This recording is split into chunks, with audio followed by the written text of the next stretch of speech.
Good evening, and welcome to another episode of The Curse of Strahd. There are people across the way screaming.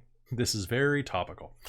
Anyway, welcome to another episode of Curse of Strahd. It is Saturday night, and that means the Dork Tales is running again. I'm your Dungeon Master Kelly, and tonight I am happy to introduce my cast of characters as they delve into the depths of Ravenloft. Let's start off this time with our rogue.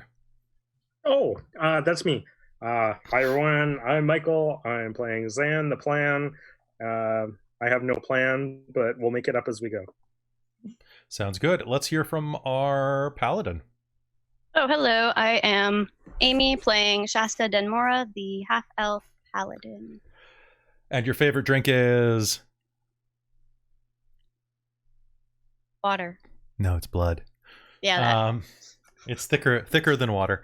All right, how about our goes cleric? down smooth. It goes down smooth. Just like I'm our Neil, cleric.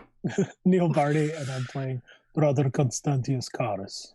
All right, and then finally, our damage-dealing rage magnet, Barbarian. I'm Christine, and I'm playing Illican Dawncaller Vaime Laga, the Barbarian, who is a lot more purple on Twitch, apparently, than it is on my screen. Yeah, I'm a lot more So- yellow, too. I mean, I can fix that. My hair is very, very, very, I very... look very, tiefling on You do. Twitch right now. Here, tell you what, give me one sec. Whoop, whoop, whoop. I'm very thrilled with how everyone's color coordinated today.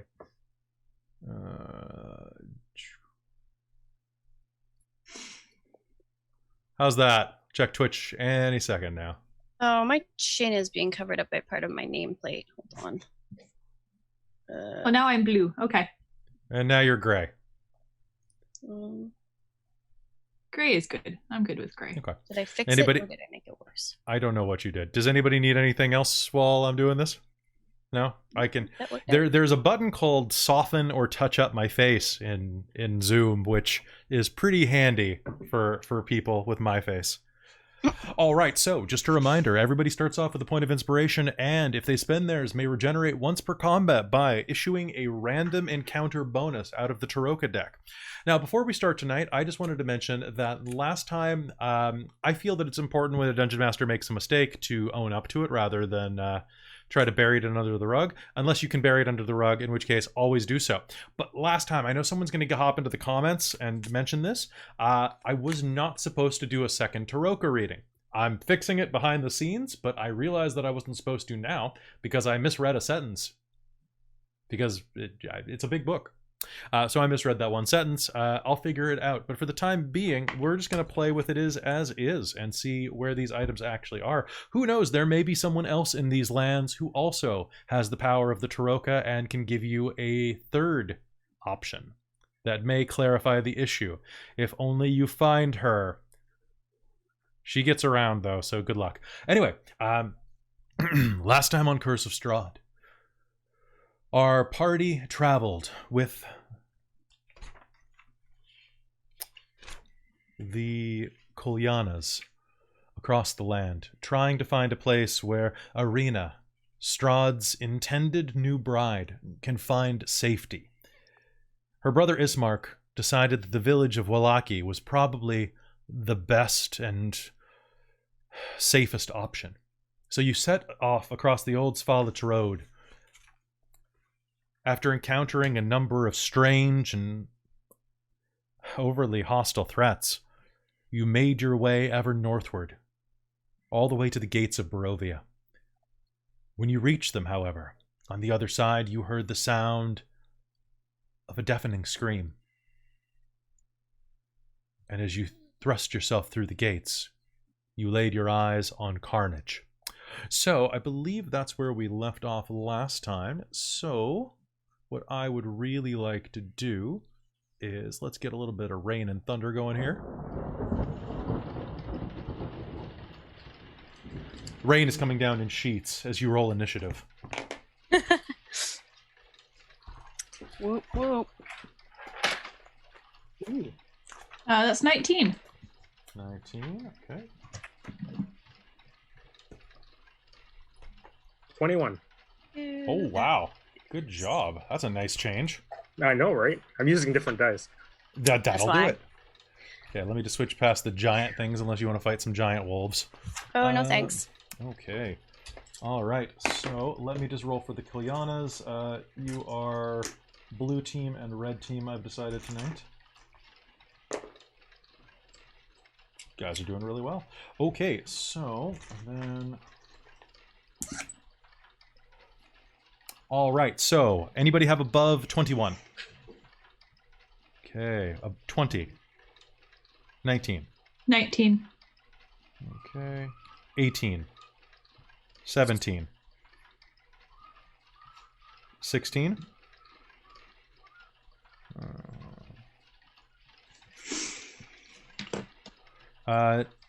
What did Brother Karis get? 11. And Shasta? 13.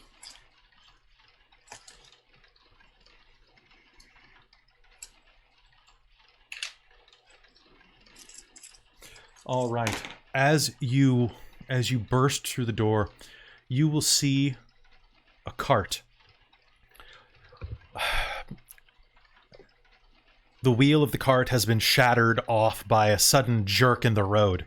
A pair of draft horses once stood in front of it. One lies dead in the ground, its throat being torn open by a giant wolf.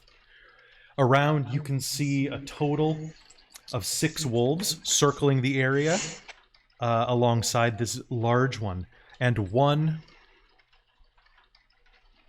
human-like wolf, a werewolf, rising up, slashing at a pair of humans who are hiding in the back of the cart, screaming and thrusting a small spear at them.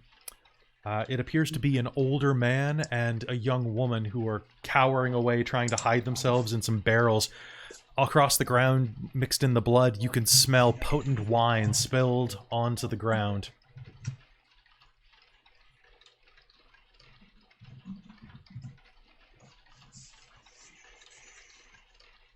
All right, and starting with Zan. Zan, what do you do?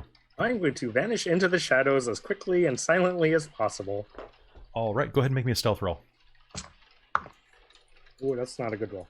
Let me find skills.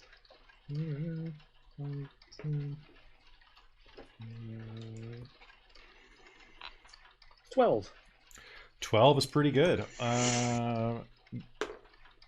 All right, so stepping over to the side, there are a number of bits of shrubbery and vines clinging to the side of these immense gates. You are able to duck into the brush, and then are you doing anything else, or are you just trying to approach and attack?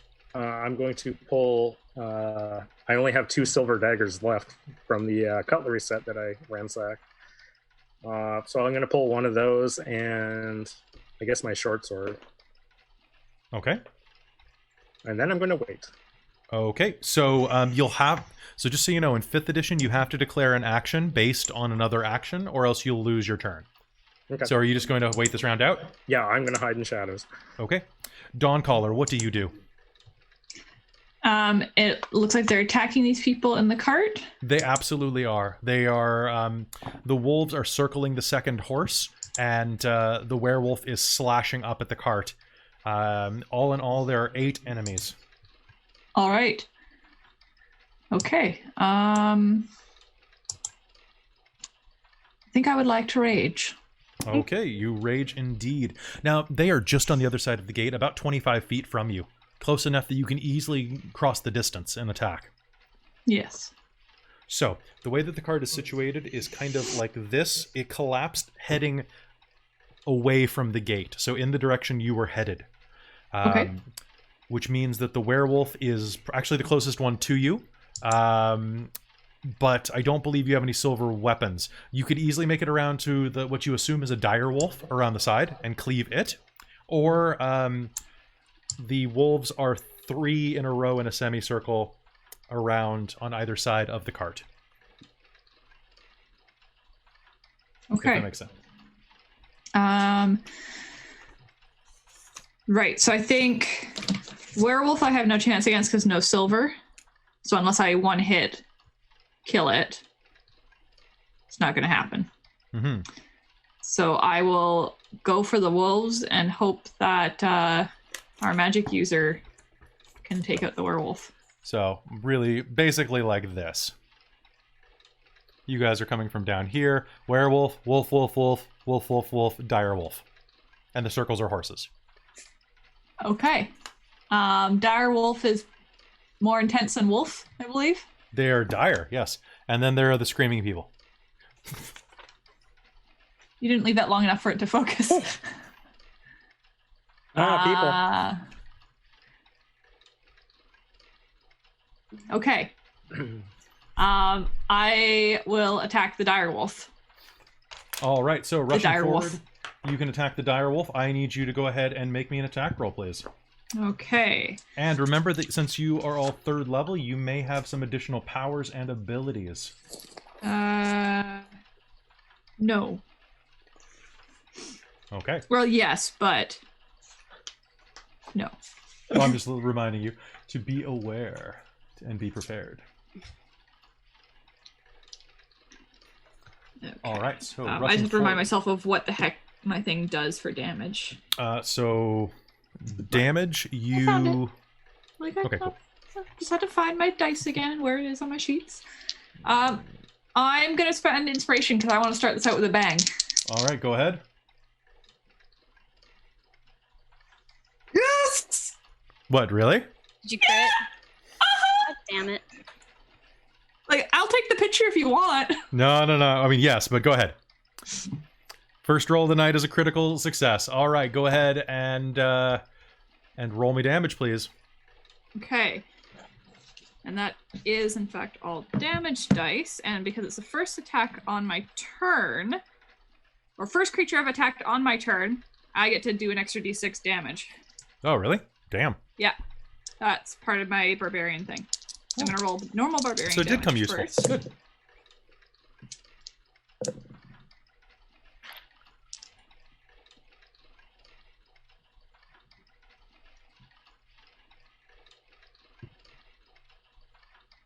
Okay, 28 normal damage.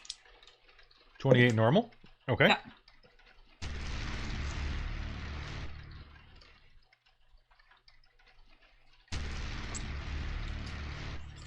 12 radiant. All right. So, can you give me... tell me how this wolf dies under your blade? I think that I came rushing up the side of the wagon, skirting around enough to avoid everything else, going for the biggest threat that I could deal with. Mhm. And, well, I already golfed the last one. Do you want me just to say Pound this? it into the ground? All right, that's what I was going to say, basically. All right, so rushing forward, you scream, brandishing your axe, and slam it down, bisecting this wolf's spine. Maul. Oh, not your an axe. maul. Sorry. Your maul, snapping this wolf's spine at the midsection, folding it in half the wrong way. As you slam its belly through the wet earth and let out a triumphant roar, Ismark takes a look at the situation and... having little else to do, is going to rush forward and try to do a swipe at the one of the wolves on the left, and do a... Actually, he's going to go for the wolves on the left and get himself in position to aid anyone who is going after the werewolf. He'll shout, "I'll cover anyone!" And... okay, 2 hits on the wolf. I think this wolf is probably hooped.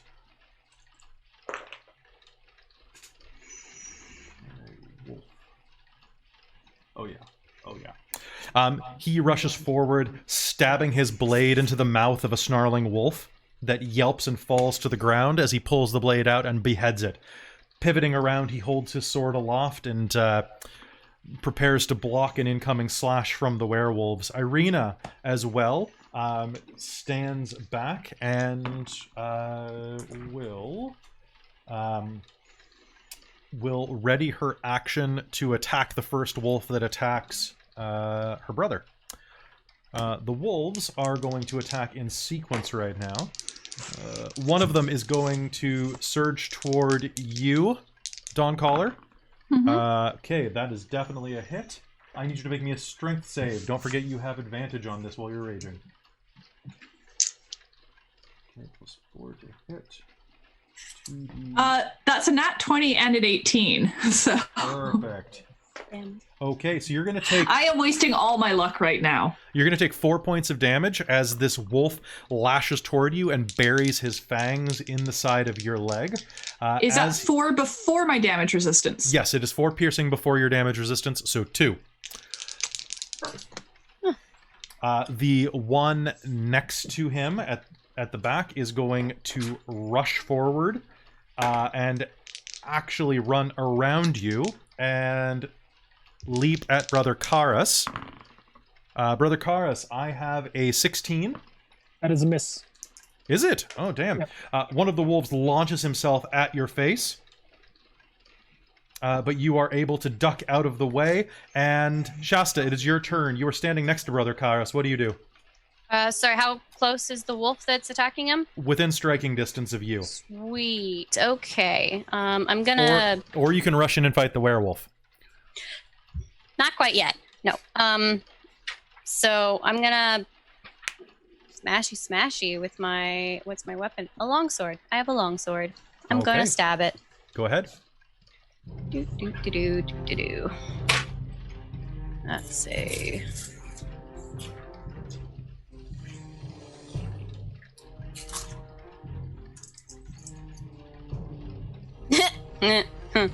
How does an 8 sound for hitting? 8 sounds great. It's not enough to hit, although you could spend an inspiration. Not yet. Are you sure? Because you can regenerate it. That's true, but that seems like a bad idea. You can just evoke one now to get the benefit of an inspiration. Sure, why not? All right, cool. All right, so go ahead and re-roll, and... You monster. Sorry. Damn straight, this is how you do it. So I roll the exact same number. Well... All right, so... I think you need new dice, Amy. These are different dice. Amy, so at this exact I'm cursed. moment, Shasta, I need everyone to make me a DC 13 wisdom check. Save or check? Check. I rolled the same number on a different dice. On the for the wisdom check? No. Okay, so but this the is just a actual roll save is plus the defeating. mod? So you Yeah, add I rolled the exact same thing. so you 8. add your wisdom score to this. The mod. Yeah. Uh, I rolled what's that? 4. I get Yes. +4. Okay. So you have a Rolled 3 times in a row. Okay, so who got 13 or above? Okay, all of you will gain +2 on attack for the rest of the combat. As suddenly your eyes will begin to glow in the darkness for just a moment as you see the intrinsic flow of battle.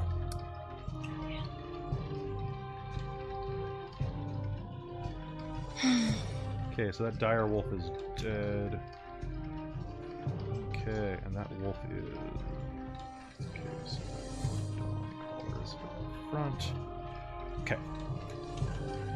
All right, so Shasta, you swoop your arm out, slashing several times, trying to find purchase, but are unable to because the wolf it's too rainy and too slick at the moment. Brother Karas, you're up. You are flanking the wolf with Shasta. How many of these, like, how many total number of enemies are within 30 feet of me?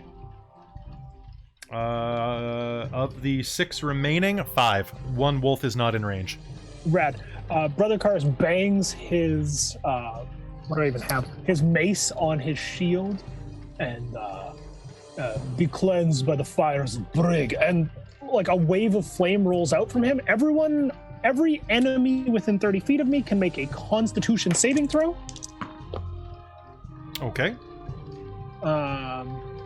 And those that fail are taking, I'm level 3, 19 points of radiant damage. Those that pass are taking 9. Okay. And what's the save? Con DC 14. All right. So here we go. All right. So wolf fail, wolf fail, wolf fail. One wolf succeeds.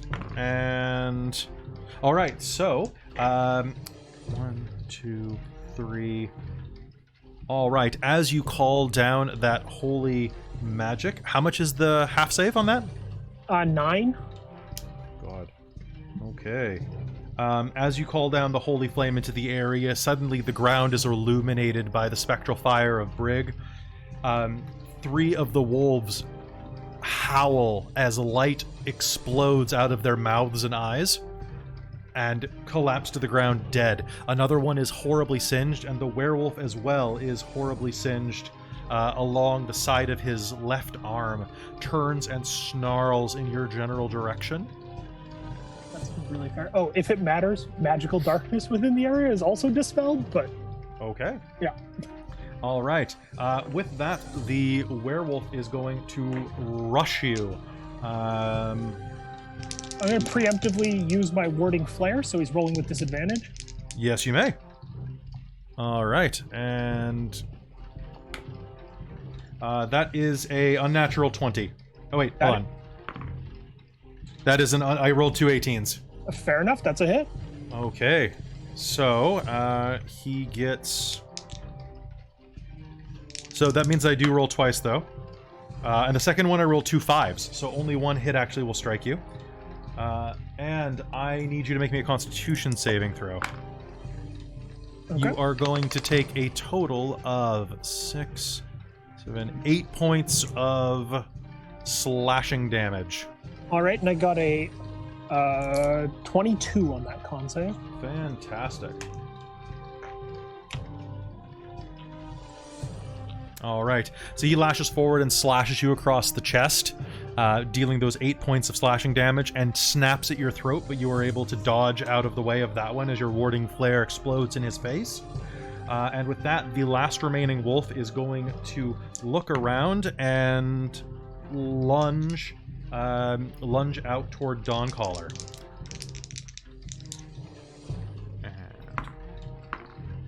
And Dawncaller, is your armor class 14 or 17? No. Okay. What is your armor class? 18. Damn. All right, the wolf will... Oh, wait, sorry. With no armor. My bad. Actually, because of the +2, this wolf actually will strike you with the second one. It's actually a 19. Sorry, I forgot that he has glowing eyes. And you are going to take 2 more points of damage after you round down. So, basically nothing. Alright, so he slashes into you. Thunder erupts overhead, and I would like... can you do me a quick favor?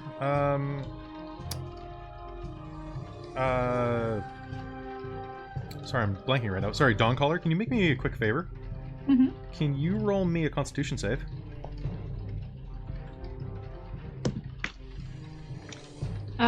That would be a 21. 21, okay. Sounds great. All right, Zan, you're up. From the shadows, you see the werewolf surge forward and strike at Brother Karis. You have a perfect line of its back if you run in. Oh, yes, I'm going to charge it with my small piece of cutlery in hand. All right. Would you like to spend any inspiration on this? Sure, might as well. Okay, your inspiration will apply to one of your 2 attacks. Okay. So basically, just pick which one you like better. And which one I like better? Yeah, probably my silvered attack. I thought you had 2 silver knives left. Oh, I do. But I just rolled a natural 20. Okay. And a 4. So you use your inspiration on that 4. Yeah. So re-roll that guy. That's what do you get? 13. Okay, so 13 plus everything is definitely going to be a hit. So I need you to roll me. So you're going to have sneak attack on that first one. Okay, hang on. Let me roll that one. So, and don't forget that you double all rolled dice, including sneak attack. 13. And I double it? You roll twice as many dice. Okay. So If it's on the crit. If it's on the crit, yeah. So you should be rolling, I think you're 2d6 at your level, so you should be rolling 2d6 plus 1d4 plus, Yep. or sorry, 2d4 Yep. plus... Yeah. Wait a minute, there's 6 here. And then so your total roll will be 4d6 plus 3d4 for your second attack. With your second attack added in, that is. That's a lot of dice. It is, and this is all going to affect him. 10, And once 20. you count all 7 of those dice, you are going to add your dexterity mod as a damage to 1. 33. 33 points of damage. Oh. Silvered. Yep. All right. So rushing Nice. up from behind, how are you stabbing this creature? Just in the back, just in the kidneys? Probably like angel wings right in the back. All right, so you feel the blades slash through the tendons of his neck and shoulder as if they were butter. You feel one of the bits of connective tissue holding his neck snap, and his head starts to loll to the side as he roars in pain. Are you going to... I guess you can't disengage since you... Oh wait, you have cunning action, don't you? I do. I can. All right, so you're gonna disengage? Oh, yeah.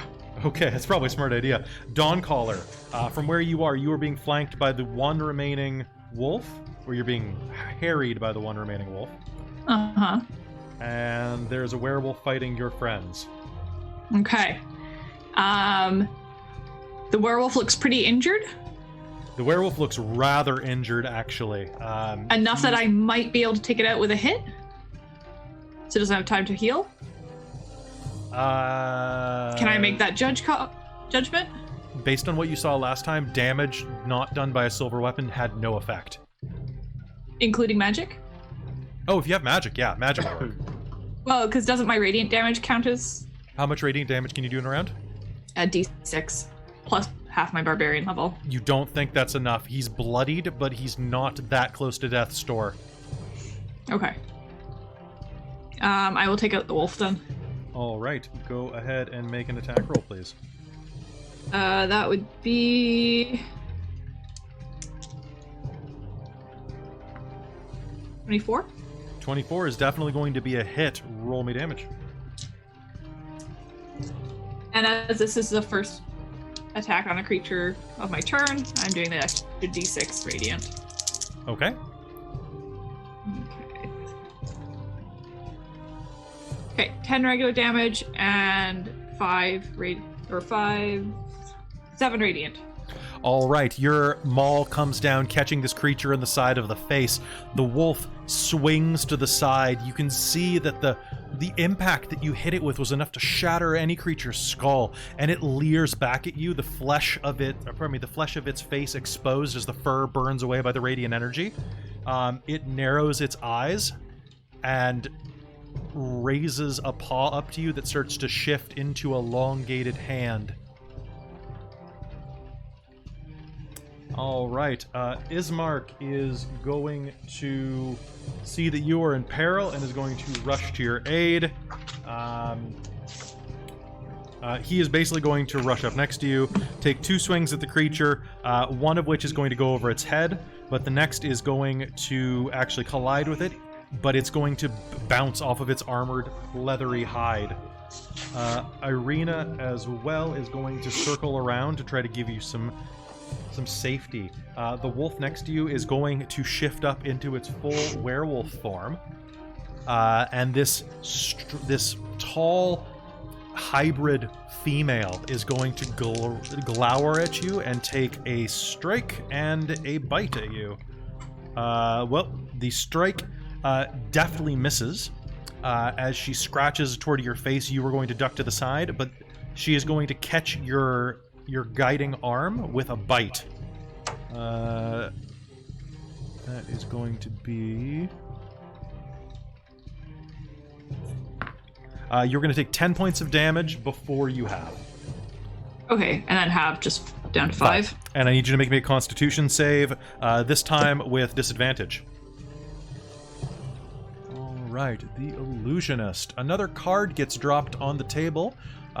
Every single person here, at the beginning of your turns, you will take 1d6 minus 3 psychic damage.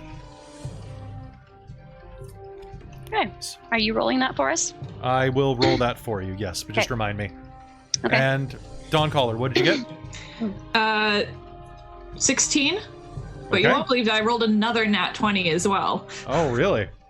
All right. This yellow die is rolling great for me today. Fantastic. That is going... Okay, you are... Don't try to infect a barbarian. Got ya. All right, across the way, Shasta, you recover your footing from that first blow. Yep. And what do you do? Gonna... So it's just the werewolf up now?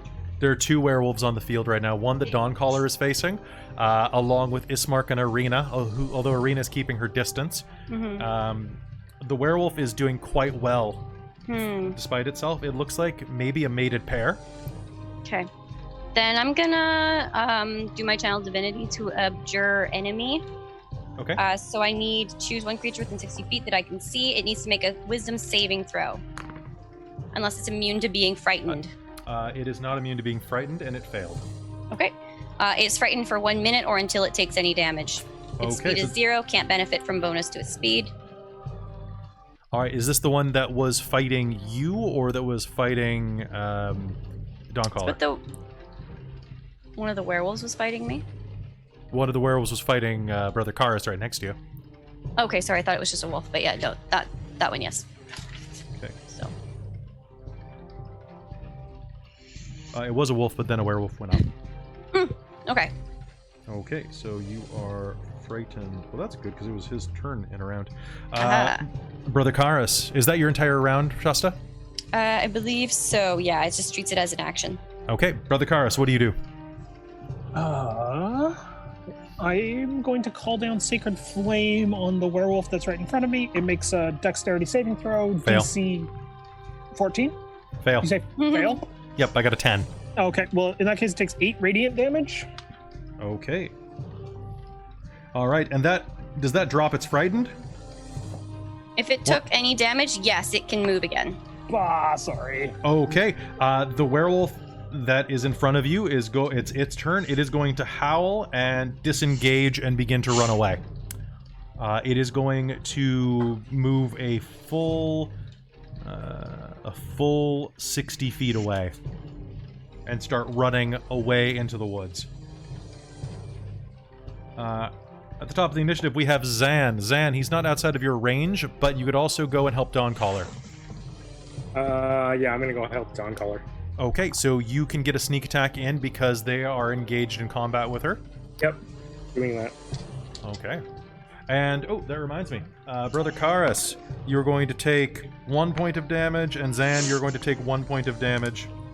Oh, good. And Shasta, you're going to take 3 points of psychic damage as the thunder cracks overhead and your brains begin to pulse with an unearthly, sharp pain that seems to cut through your entire skull.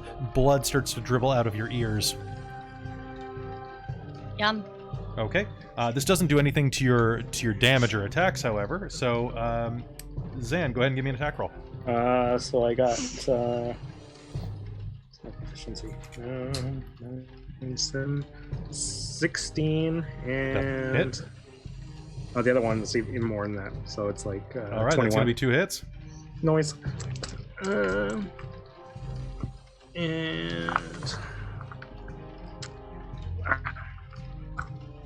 there's so many dice. So many.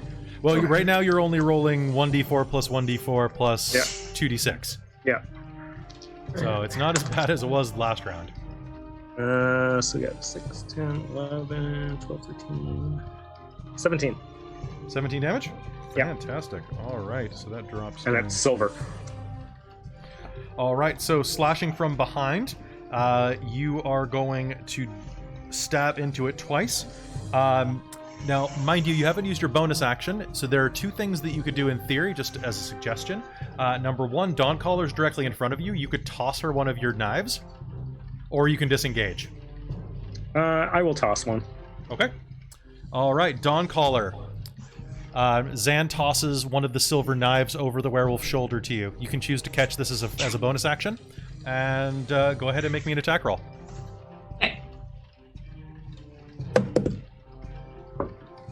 Okay, that is a 19. That's a hit. Okay, so what is It's a 1d4. damage with a silver knife? 4? 1d4, but it all applies. Okay. Am I adding strength to that? You are adding strength to it. Okay. So that is 10 on the silver weapon. Okay. And 6, 7, 8 on radiant. Okay, so total of 18? Yes. Or was it 6 on the first one? No, it was 10. was So 10? I rolled Okay. a 4 and I add 6. Okay. 18, damn. Okay, Ismark is going to close in and raise his sword to block anything coming at Zan, because it looks like you've got this taken care of. Arena is going to cover that. And this wolf is going to spend its action disengaging and is going to run away as well. It is bloody to the quick and it looks like it's fearing for its life. The werewolf runs into the bushes away. Shasta, do you allow them to run? I was gonna pull out my bow and shoot one. Okay. Do you have anything that does silver damage? No, but I believe I can still use my divine smite if I hit. Fair enough. Oh, sorry, it has to be melee attack. Never mind. Okay. Forget that. All right. Scrap that idea. Okay. I mean, you could give chase. I could. That's true. But I think we need to regroup and move on. All right, Brother No. Karis, do you try to strike them with Sacred Flame or allow them to flee? I was actually gonna. So they're 60 feet away. Yeah. I know the one that was directly in front of me is fairly hurt. How hurt's the other one? They are both very, very hurt. Okay. They are leaving a significant trail of blood behind them as they run, and they look to be on death's doorstep. Okay. I'm going to raise my mace and Purple target's rating. tell them, inform them that they should burn, and Probably a good idea. jets of fire jump out from my mace towards them. One jet of fire is going towards the one that was fighting me, and 2 are going at the other one. Okay. Oh, and that reminds me, guys. So Dawn Caller, you're going to take 2 points of, 2 points of psychic damage, and both of you are going to take 1 point of psychic damage on the beginning of your turns. Fair. Oh, did I already? Should I have taken one then? When you asked me? Yes, you should have. You should take a 1. Okay. All right. All right, Brother Karis. Don't forget you have a +2 to attack this round. Yep. I rolled the full gamut. One beam. With a +2 to attack, does a 23 hit. Yes, it absolutely does. So one of them takes a normal hit. The normal hit does 9 points of fire damage. All right, we'll say that's the one that was running away first, the male. Okay. You will hear an ungodly howl raise up to the sky as divine flame fires out of its eyes and ears as its head melts and it burns away to a skeleton on the road. Okay. And the female? And the upside downside against the female, I rolled a natural 1, but I also rolled a natural 20. Okay. And the natural 20 does... Do you get 2 attacks? It does 3 attacks. It's 3 beams. Okay. Yeah. Does 13 points of fire damage. 13 points of fire damage. That one burns as well. How much fire damage can that thing do? What's the dice? It did 4d6 Okay, because but I each- crit it. It does 2, but I doubled it. Okay. All right. Do you add anything to that? Nope. Okay, so you're going to take 10 points of divine fire damage as well Okay. from that botch. Okay. So as you call down, the flame is going to actually, for that last one, is going to come down from the sky, and in your hubris, you will reach out reflexively, grab it, and hurl it. But as you do, it burns you as well. Okay. As it strikes the werewolf, however, it will consume its form, dropping it down to nothing, and you could probably hear my dog barking in the background. All right. That's a werewolf on fire.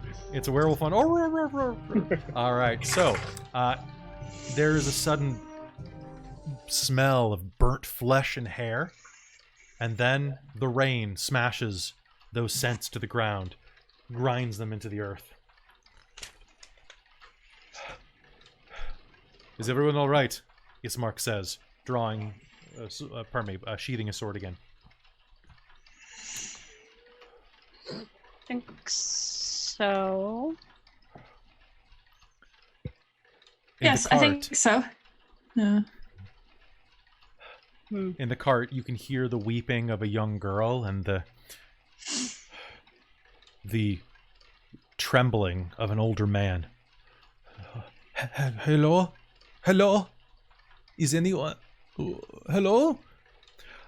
A bald man, a peasant with a large, drooping walrus mustache and a second chin, wearing a red vest and cloak over a simple tunic and dark slacks and a pair of leather boots, is going to stand up, look around, and hold his hands up.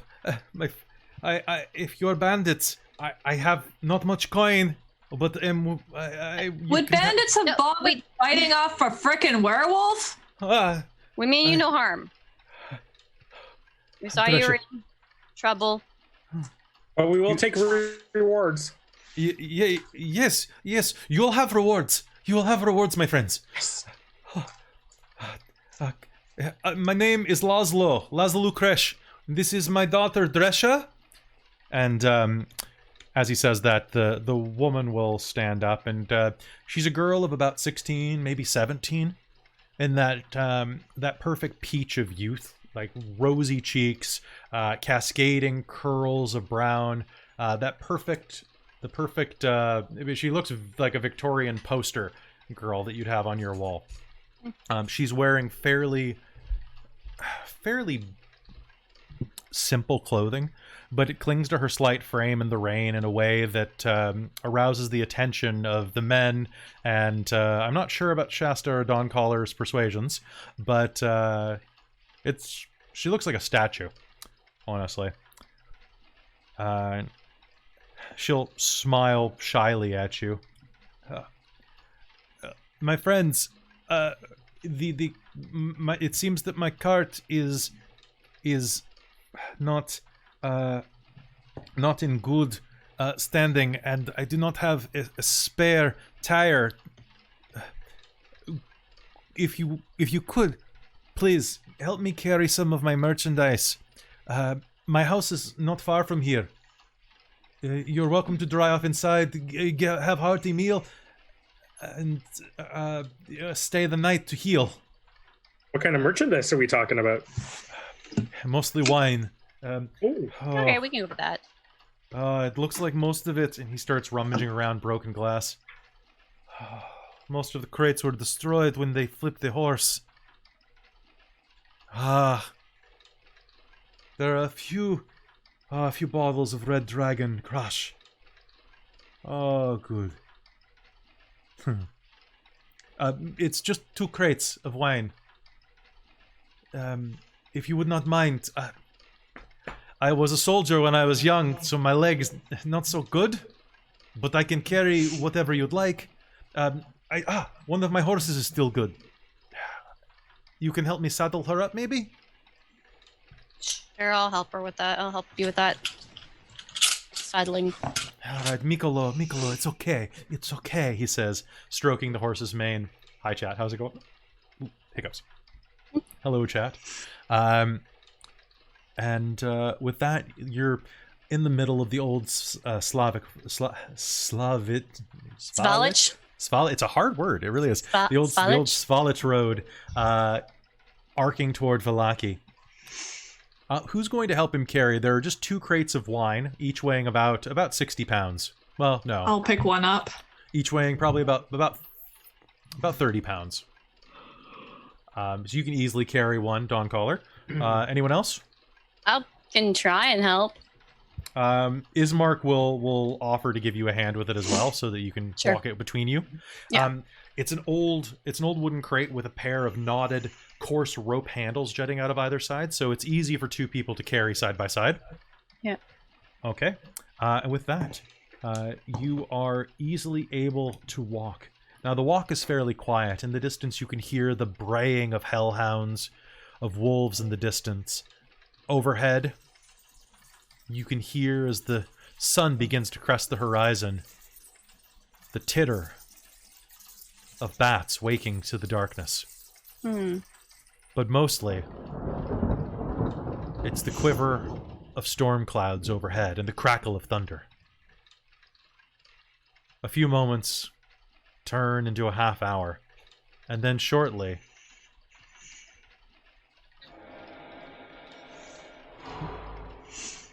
Sorry, wrong one. You come to a small cottage. Oh, my soundboard disconnected. Oh, did it? Yeah, says Yeah. the stream ended. Oh, it was inactive for too long. Yeah. Okay. Sorry. Well, that's okay. You can use the same one, I think. If you'd like it. But It doesn't work. all right. Well, technology. Great. All right. So, you will come to a small 2-bedroom cottage. Oh, pardon me, a small 2-room cottage. There in the middle of the road, just off to the side. You can see a small sign indicating that it's for Lucresh Mercantile. Out back is a large barn, and it's a little close to the woods. This is probably once was a safer place to live. But now, you shudder slightly at the thought of being this close to where those wolves prowl on the regular. As he opens the front door, unlatching a large padlock that keeps it shut from the outside, he holds the door open for you. Please, come inside. Put things, you can put the wine down anywhere, really. Okay. Let's do that. All right. Inside, the room is a large great room that has a seating area as well as the kitchen and hearth. At the back, you can see that the single jutting room out the side looks like the father's bedroom. And you can see a bed in the corner of the great room where the daughter must sleep near the hearth. All in all, it's about 25 feet long by about 15 feet wide, with a 10 by 10 room for the father. I do not have much to offer you aside from what would be fair.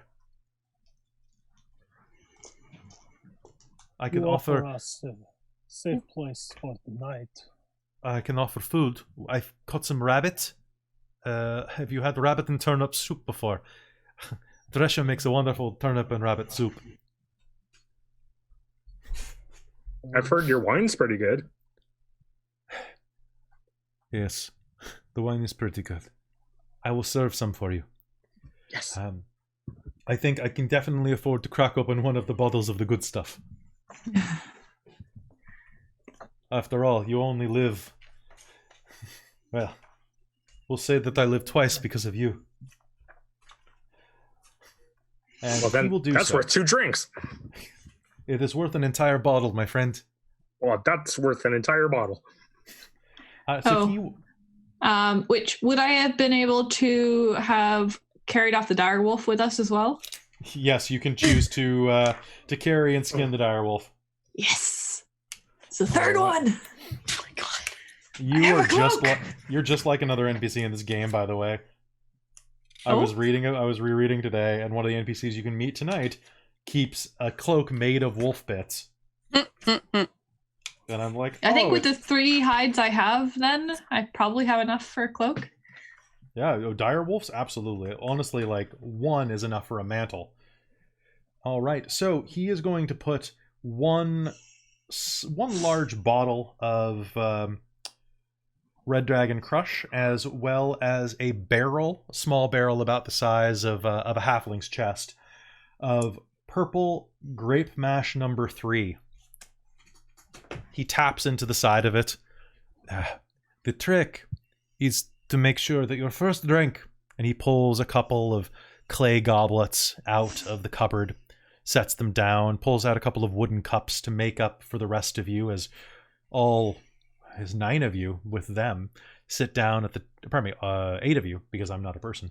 8 of you sit down around the table to drink. Dresha begins cooking, swirling some wine into the rabbit bits that are salted in the cupboard, and begins frying up some lard to make a base for this. Outside, you can see the sun dipping beneath the tree line. Laszlo pours a drink for each of you. The trick is to make sure your first drink is the good one, because then the bad one tastes better. Sound philosophy. Sound philosophy. Yeah, makes sense.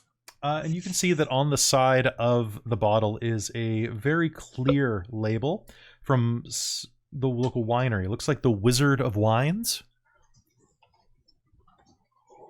All right. As you drink, it is a very good, hearty drink. And as you drink, you will feel warmth flood back into you now that you're away from the rain and the darkness. Ismark and Irina pass along their compliments and thanks for the hospitality. And Laszlo says that I do not have much.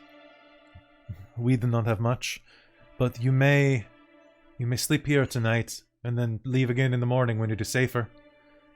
Vallaki is still some hours away, if that is where you are headed down the road.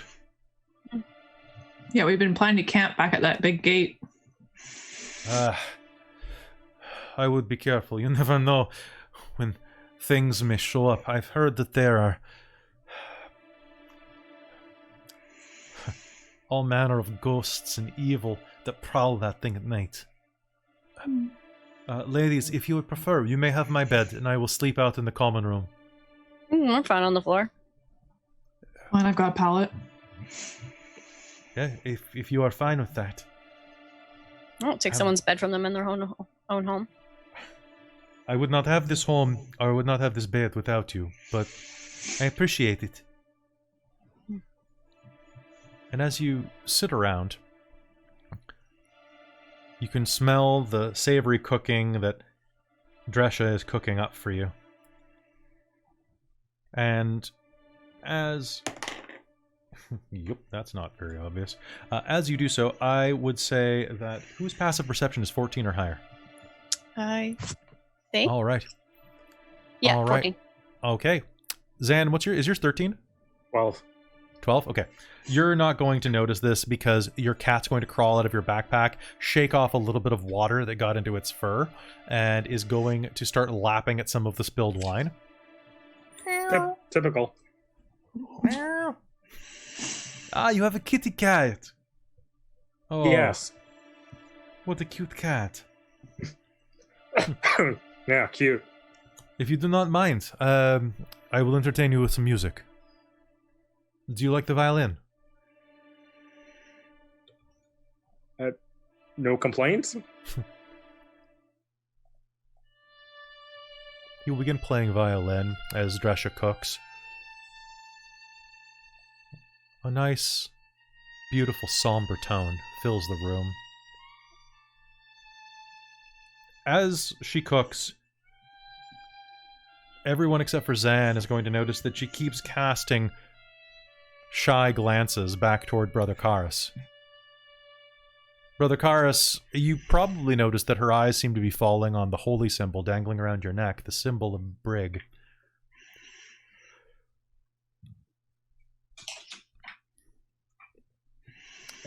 But as she looks back at you, you can see that there's a bit of a rose to her cheeks. Anybody who wants to can make an insight roll, although Yes, I don't please. think... Please. Would also like to do so. Sure, she's looking at me. 23. 23. 11. 22. She is looking back with a definite rose across her cheeks, and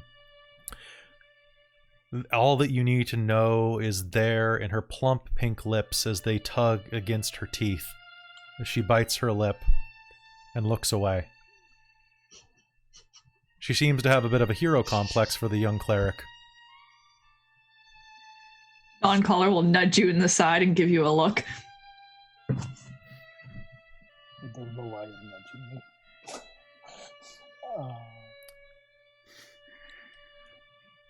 nudging me.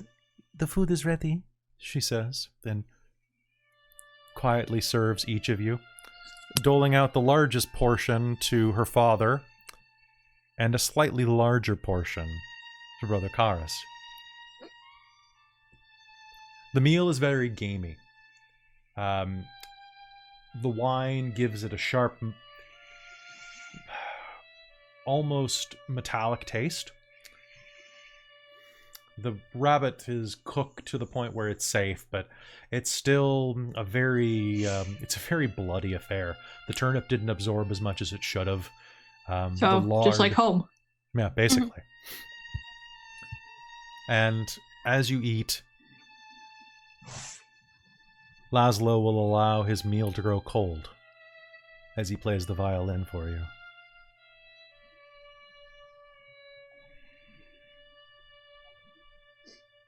I'm putting the cat on the table, Okay. letting it just kind of eat what it wants.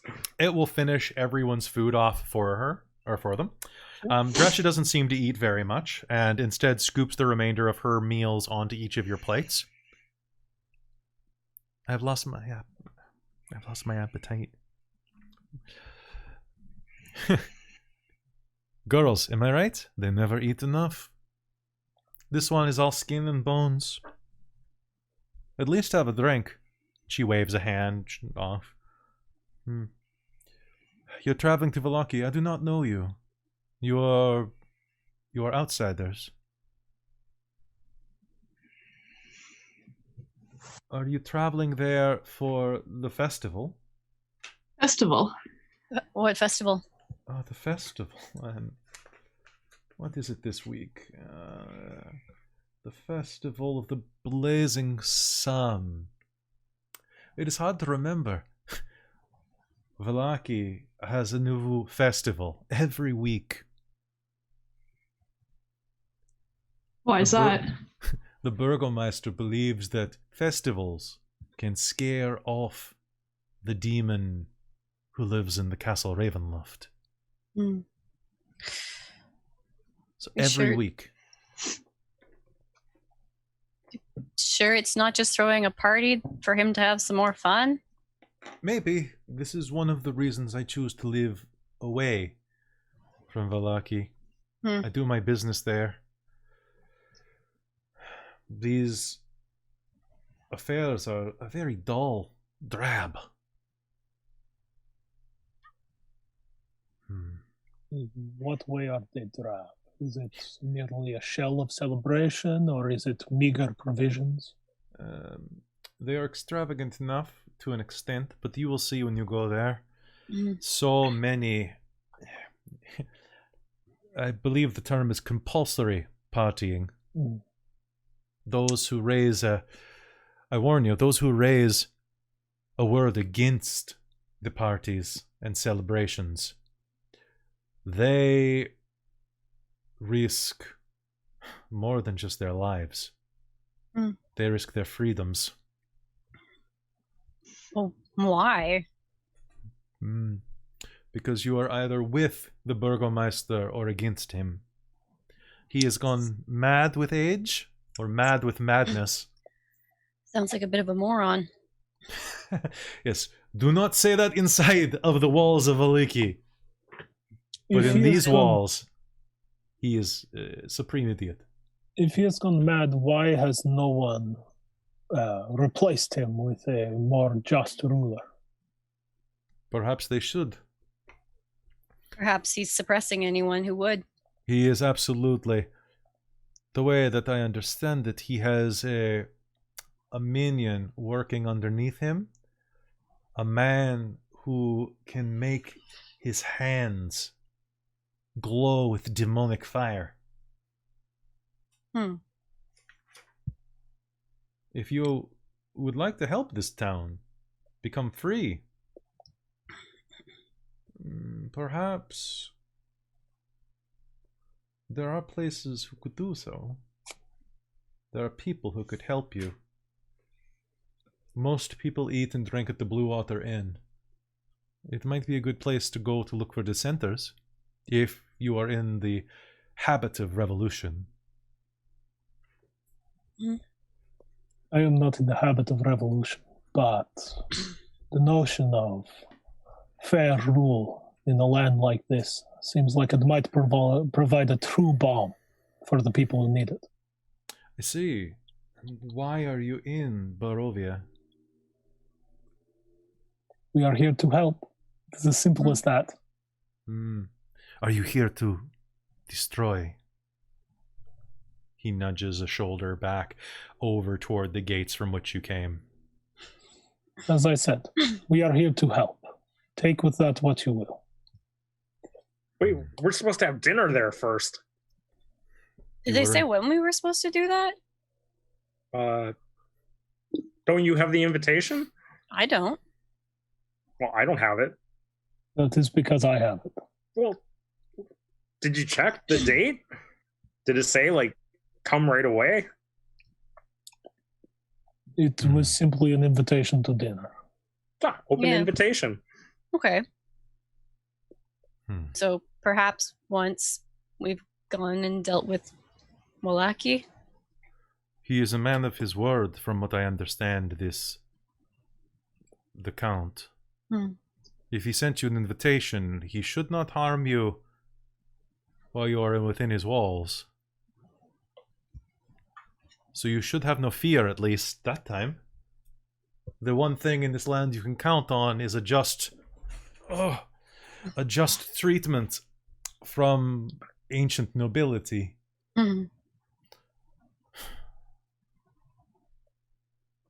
Wait, nobility? Like crown jewels? Oh yes, the man is... Man, listen to me.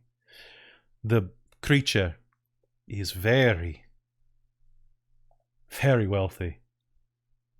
Well, didn't he used to be a prince or something? Once upon a time, yes. What have you done? Tell me the stories of your adventures since coming here. Dawncaller will launch into tales. Oh no.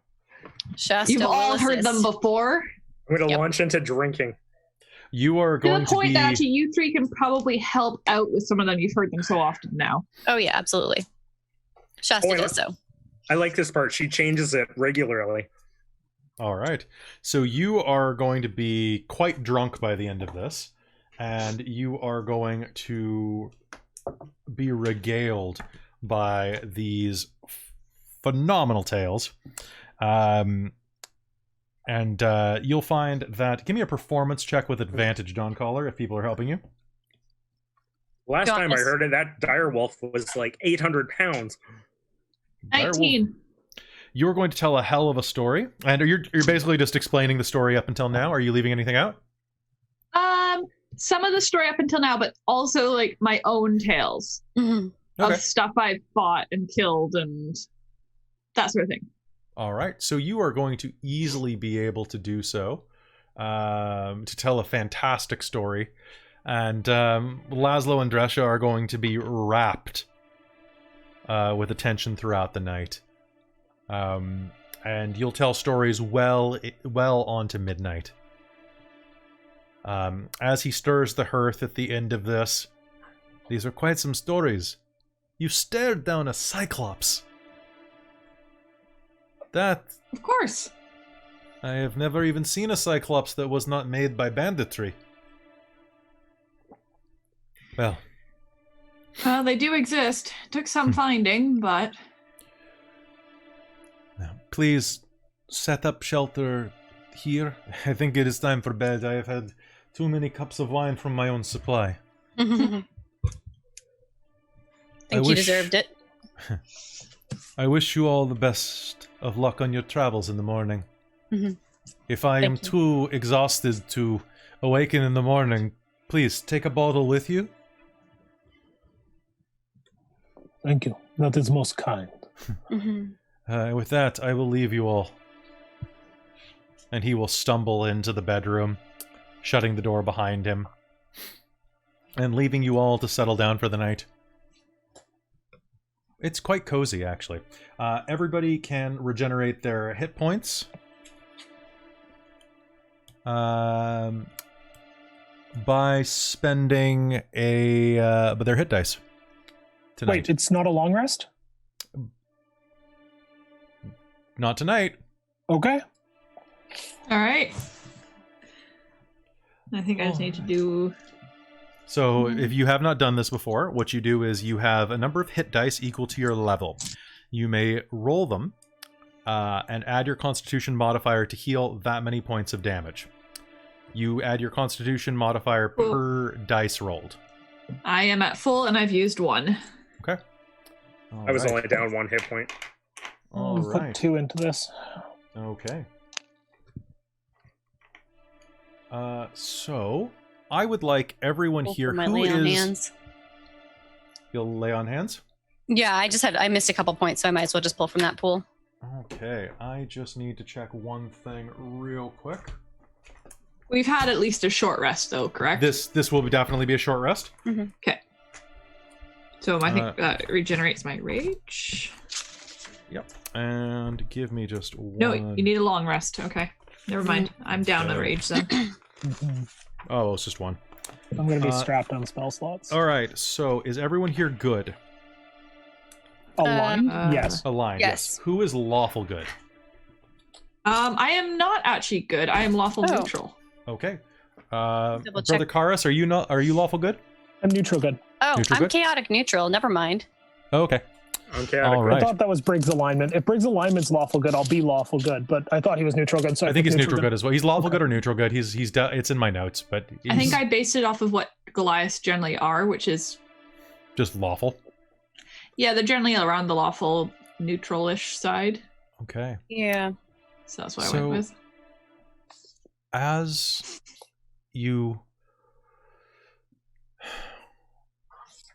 you slowly fall into a much deserved rest,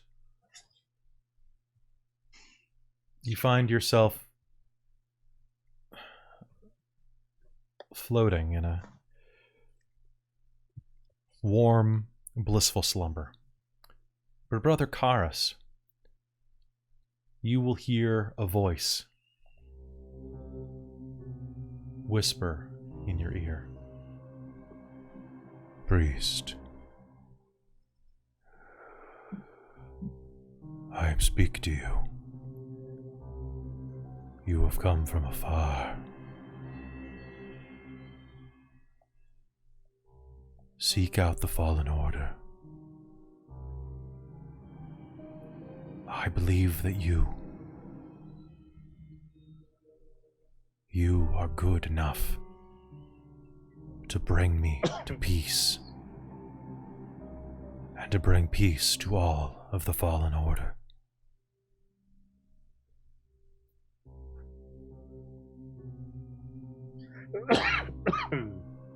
Seek out the mansion.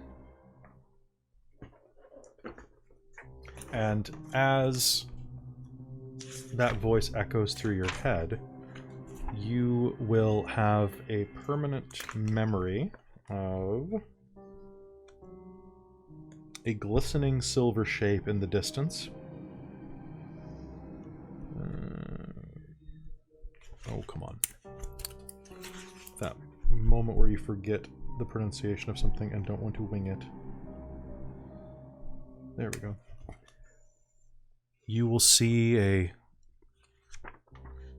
building in the distance, an old mansion stretching along a road, leading up a forest slope to a mountain spur. This mansion overlooks the woods and a river valley. Its towers are lined with sculpted battlements. A third of it has collapsed. And in the distance you can see a peal of thunder and mist that forms into the shape of giant wings that spread around this building. And a pair of glowing blue eyes look at you from the clouds, and you will hear a name: Argynvos. And so I'm just going to send that to you in the chat real quick. You. Argynvos. That is quite the name. Yeah. So I will say that hold, the last part of it probably is a regional variation of the word hold. Yeah. So Argynvost, the House of Argynvost. And with that, you will be contacted there.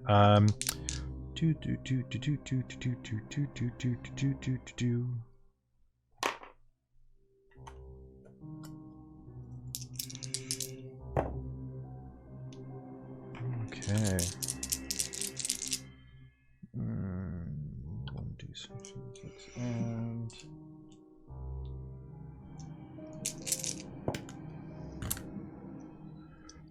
all right. So as the dream fades away, you will come back to that beautiful lull of Brig's embrace, that sleepiness that pervades every cell of your being.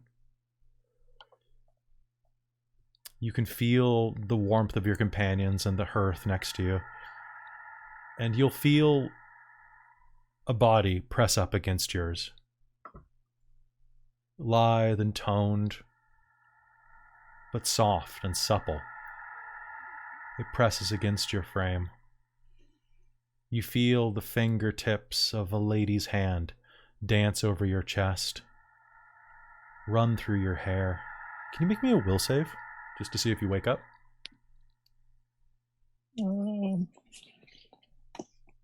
24? 24, fantastic. You are going to awaken to find that there is a woman who's crawled into your bed next to you. It looks like in the darkness your eyes will kind of squint with the dying hearth fires and see that it's Dresha. She's climbed into bed with you, and or into your mat with you.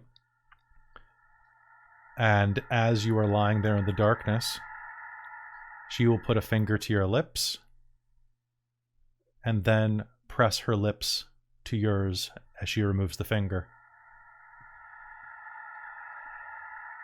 I roll out of the other side of my mat. And is there like a barrel of water in this house or anything? Yes. Yeah, there's one by the front door always for washing. Yeah. I will scoop water into my hands. I will splash it on my face.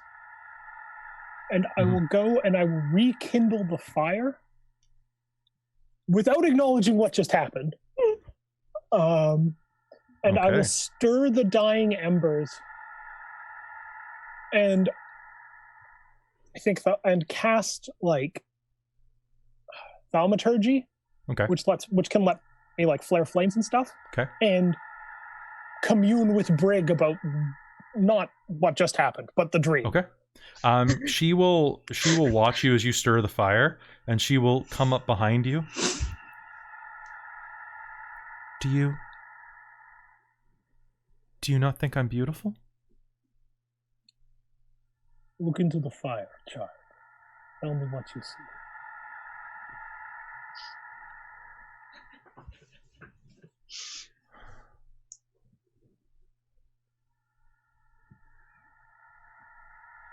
I see fire, and nothing more. There is more there. Fire is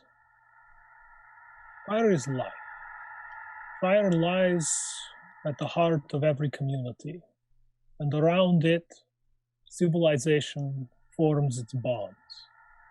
Around the fire, there is no single person.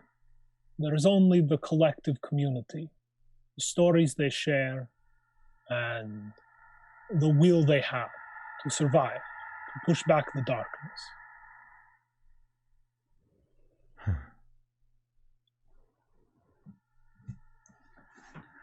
So around this fire, become one with me. Around this fire, we are all, and I like gesture at everyone else in the room, one people.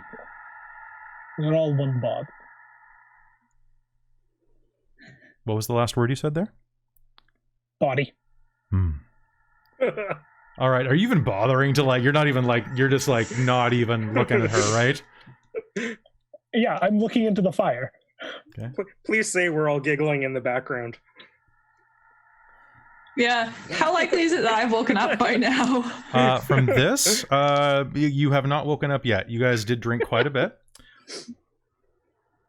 Because he rolled, stood up, walked over. Yeah, he's been moving around a bit.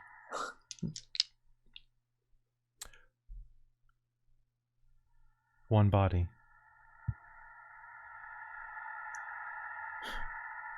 Well, I am a bit hungry. What's your armor class? Well, I don't sleep in my armor, so 12. Cool. She's going to put a hand on your shoulder, and you are going to feel her hand latch up into the side of your hair, pull your head to the side, and her fangs are going to dig into your throat for a total of 14 points of damage. 7 of which are piercing, and 7 of which are necrotic. Cool. I have no resistances, so. All right. And I'm assuming that you make some noise at this point. Oh, I holler. Okay, so everyone here can awaken in a stupor. And let's roll initiative. Woo! It's an expletive in, I don't know, what do I speak? Celestial. You don't know you can swear in Celestial until you do it. Okay. Translation's a bit murky. Yeah. So give me 1 second here, because I'm just I accidentally opened a program.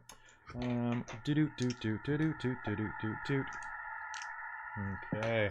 Well, Arena and Isker both rolled a 1, which is great. Okay, and you are going to roll the red dice for this fight. Fantastic. Okay, so I am looking for... Who got above 20? I did. Okay, can you tell me what you got? 23. Oh, sorry. I got 20 exactly. I got too excited. All right, Zan, what did you get? Was that 20 as well? No, that was 6. Okay, so... I am like sawing logs. Okay, so then... I'm gonna sleep through this entire thing. Okay, so boom, and then Karis, and then what did you get, Shasta? 18. And then Zan, and then Rena and Ismark. I always want to call him Isker. All right, so with that number, okay, stop trying to load Premiere. Stop trying to make Premiere happen. Thank you. Okay, and it's all because I kept trying to change this to this. All right, Dawncaller, you're going to hear a grunt of pain from your friend, and an evil laugh echoes over the room. You are up. What do you do? Okay, do I see what's happening? You can see that whatever was the girl Dresha is now this. A horrible creature with ashen skin, glowing red eyes, and elongated fangs buried into the nape of his neck. Blood is liberally flowing from his throat. How does grapple work? What you do is it is a oh god. I want to pull her off. It's a contested attack. So it's a contested attack roll. She can choose to use either dexterity or a strength modifier as her bonus. You have to do strike, I believe. Okay. Yep. All right, so contested roll. So she is gonna use, I guess, strength. Why not? So my main goal is to like pull her off and fling her away, sort of thing. Okay. All right, so ready?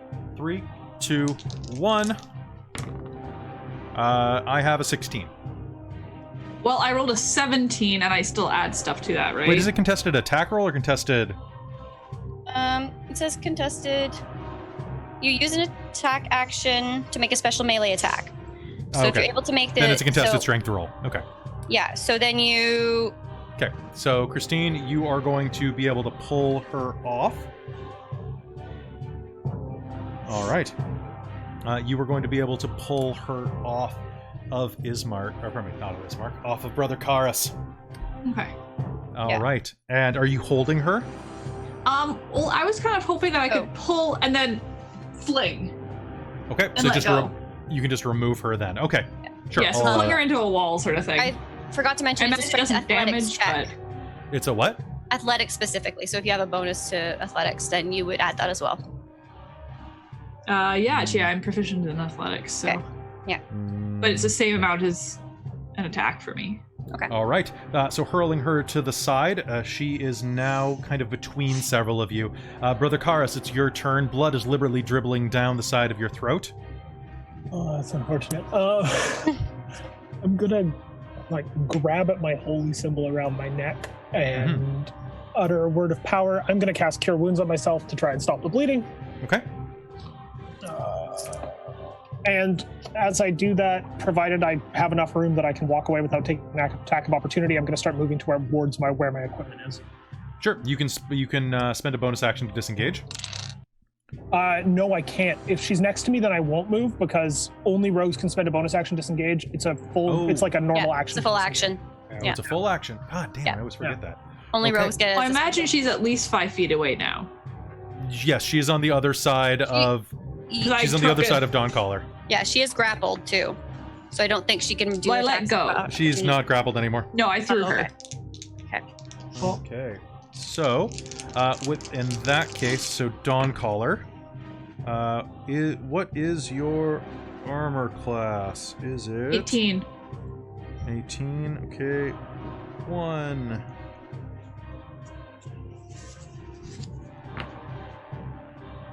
I healed myself for 12, just for the record there. Okay, so... Okay, you're not in rage right now, are you? No, I'm not. All right, she is going to scream as she looks at you, and she is going to slash you across the face for 12 points of damage, and 12 points of damage. And I need you to make me a strength save. Okay. Strength save of 20, unnatural. Okay. And All right. I'm gonna Stone's Endurance this. Okay, so she slashes on both sides of your face, trying to grab you by the back of the skull with her claws, and you are going to just pull out of them. You're going to feel her nails rake against your ears as you do so, but you're able to weather the blow. What? You're going to be able to handle the hit. Okay, so She that was does the not strength? grapple you. Okay. I had just said I was gonna do something, and then I Okay. was like, wait, what? Are you considering something else? So that's why I thought you thought this was something else. Nope. So I actually only take 1 hit point of damage. Only 1? Okay. Yeah. I'm gonna Stone's Endurance. All right, Shasta, you're up. Cool. I'm gonna, as a bonus action, do my Channel Divinity, Vow of Enmity, Okay. so that I have advantage against her for 1 minute. And I'm going to attack with my sword. Okay. Remind me how much damage that does. Does a 15 hit? 15 absolutely... Actually, it does. It does hit. Sweet! Yay! Okay, cool. And I'm going to Divine Smite. All right, Divine Smite, go ahead. Mm-hmm. Is the target undead or a fiend? Because then I add an extra D8. Yes, she is. Okay.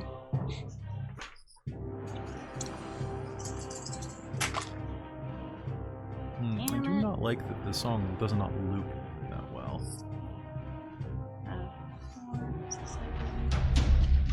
Oh, so actually, come to think of it, what are we supposed to be hearing in the sound pad from behind us?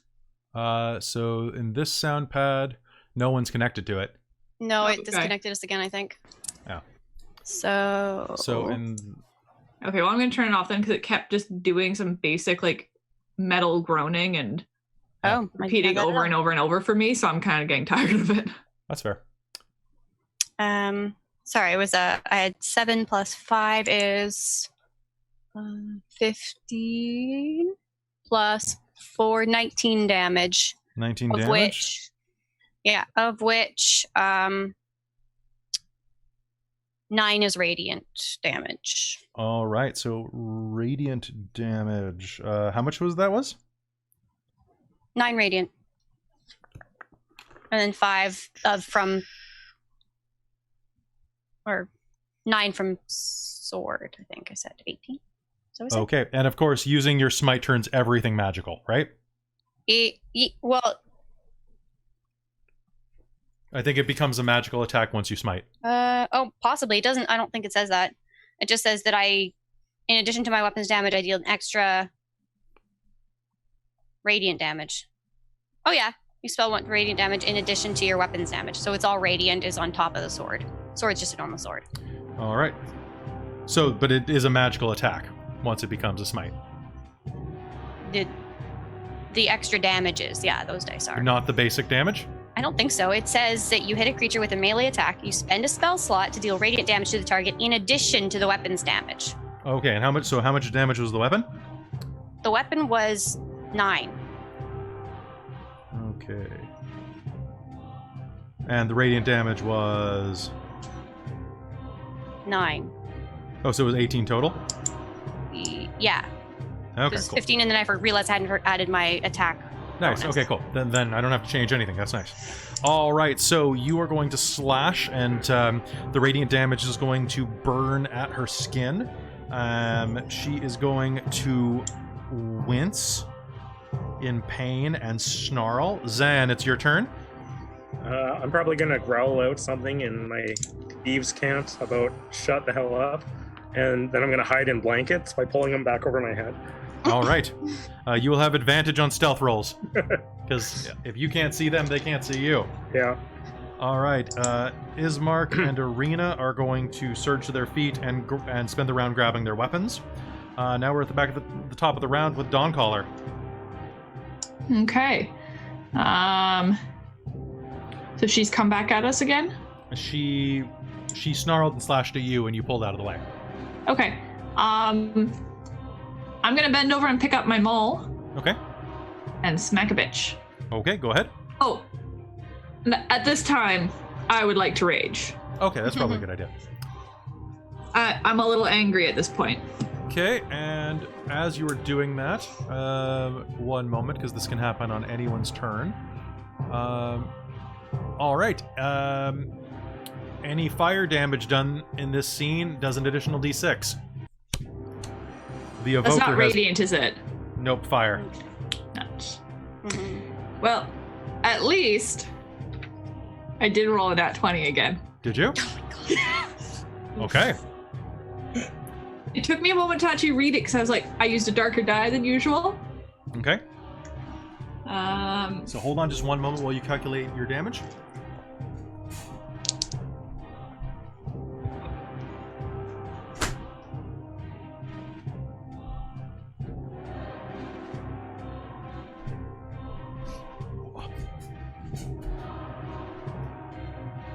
Sorry, I had the window open and I wanted to close it real quick because my legs were quite cold.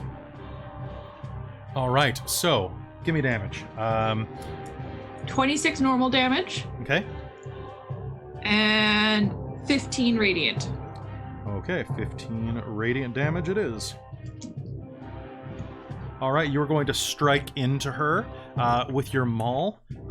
Once again, you're going to see her head pivot and turn sickeningly around the side of her face, blasted and burnt by the radiant overflow of your damage. Brother Karas. Right, gripping my holy symbol that's around my neck, now that I have a Okay. little bit more room, I will call down Sacred Flame upon her. All right. Dexterity saving throw DC 14. Fail. 6 points of radiant damage. Okay, 6 points of radiant. All right. Boom. All right, she ignites in flame, her clothing burning away. You can see that the dress she's wearing is a tattered silk wedding dress. And as she turns toward you, her hair and face aloft in flame,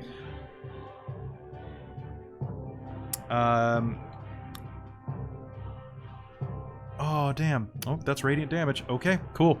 As she turns back, she'll snap her head back in location and is going to dive forward and take a strike at you, Brother Karas. She can get warding flared to disadvantage that. All right, I'm going to spend my inspiration to block that just to a regular attack. You jerk. All right. How does a that is an 18? That definitely hits me. Okay, so she is going. I need a contested strength roll from you before the second attack hits. Oh, goodness. Well, that's a natural 1, and I have no strength bonus. Okay. So the first attack is going to... She's going to rush forward and slash you for 7 with her claws, embedding them into the side of your neck. She is going to pull you forward, and I got a 24 on the next attack. Fair enough. And she is going to bite you in the throat for... That is going to be 20. Do your math, Kelly. So that is going to be, what is that? It's 21 plus. It's going to be 32 points of damage.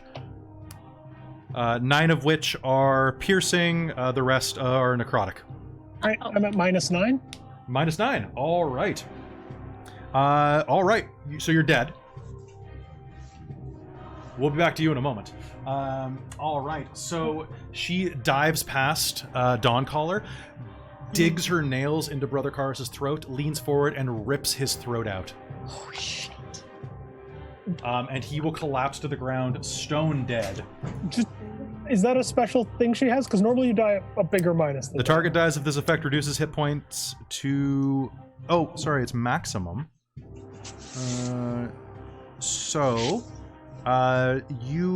The first attack I did to you did how much necrotic, do you remember? I think it was I feel like you said 9? I feel like it was 9. So what are your hit points? Normally 32. Okay, yes, between that hit and this hit, the necrotic damage permanently lowers your hit points. Okay. So it has permanently lowered your hit points to 0. Okay. So you are going to go downhill. Shasta, you're going to see Brother Karas fall in front of you. Brother Karas, in the meanwhile, can I get you to roll a d20 for me? Or actually, roll me 2d8. Okay. For the record, the d20 was a natural 20. 2d8 is 10. Or do you want the number separately? Let's do separately. Oh, weird. 7 and a 3. Okay, cool. 3. All right, I'll be back with you in a moment. Shasta, it's your turn. You see her tear out that in front of your eyes. You are filled with a boiling rage as your companion goes down. Sure I am. You have Vow of Enmity on. What would you like to do? Yeah, so that still gives me advantage. I'm also gonna apply... What was that one there? Was... Is it that one? That one.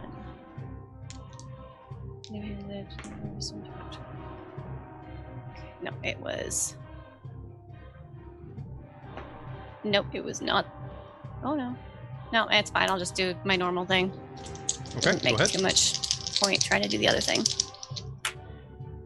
Oh, that was almost... Oh, shit. What was it? I'm cursed, by the way. Okay. Because I got 2 1s. on my advantage attack. Okay. Gonna take a picture of this for evidence. Oh So I shit! don't hit. In fact, Okay. I botch twice. All right, so I'm going to give her a free attack against you. Yep. You are going to take 8 points of slashing damage as you surge forward, and she'll slash you directly across the eyes, blinding you with blood. Great. You're not blinded permanently. No, but I can't see right now. You can't see for this round. Zan, inside of your bedroll, you hear the sound of fighting outside and screaming. Well, And the familiar sound of someone choking on their own blood as they die. I guess I'm going to have to charge in with daggers as per usual. Okay. Save the day, Zan. Oh yeah, we're screwed. All right. Not with those rolls. Hang on.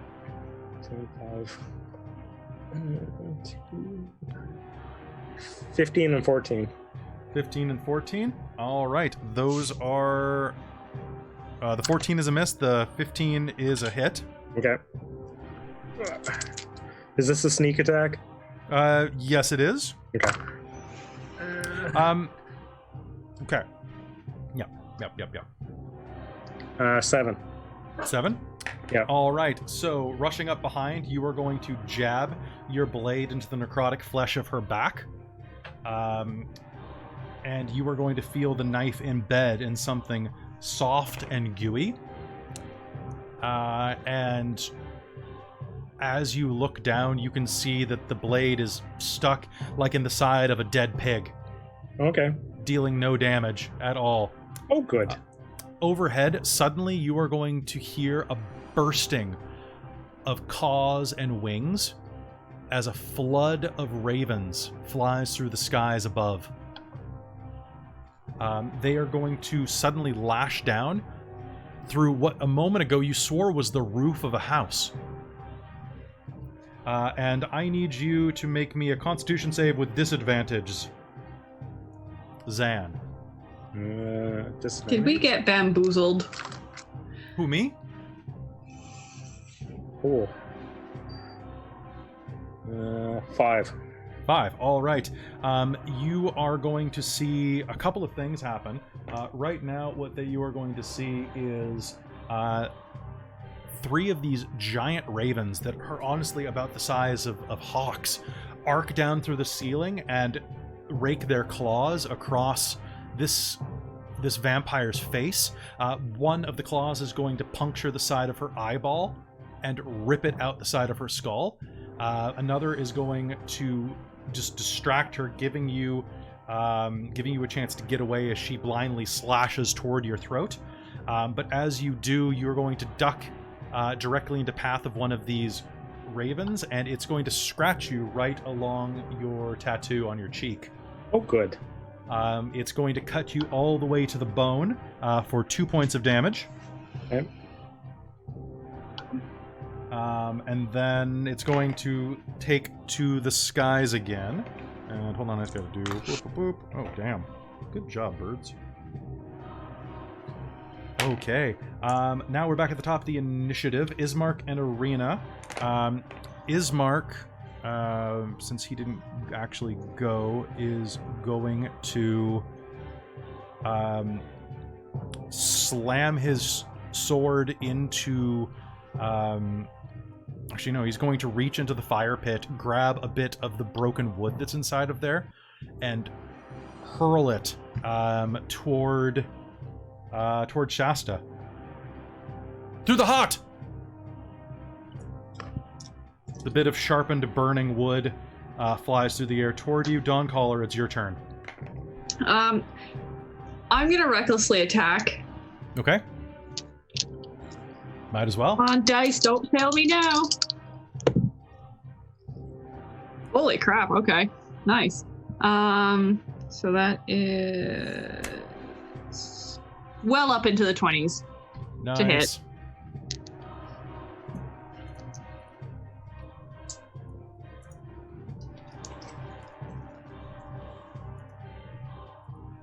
Okay.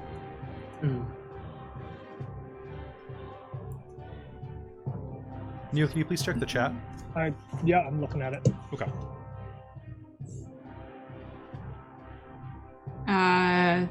So 17 regular damage Okay. and 8 radiant damage. All right, 8 radiant damage it is. Right. All right, so you're going to slam into her with your maul as she is flanked on all sides by you all. She is going to be smacked into the side of the wall from the strength of your blow, roar back at you, and is going to run up the wall and launch herself down at you. And so you did reckless attack. So Yeah, you've got advantage. okay. So first of all, okay. So the first one is a miss for sure. The second one is a critical hit, and okay. So two hits for sure. I'm gonna say make me a strength check.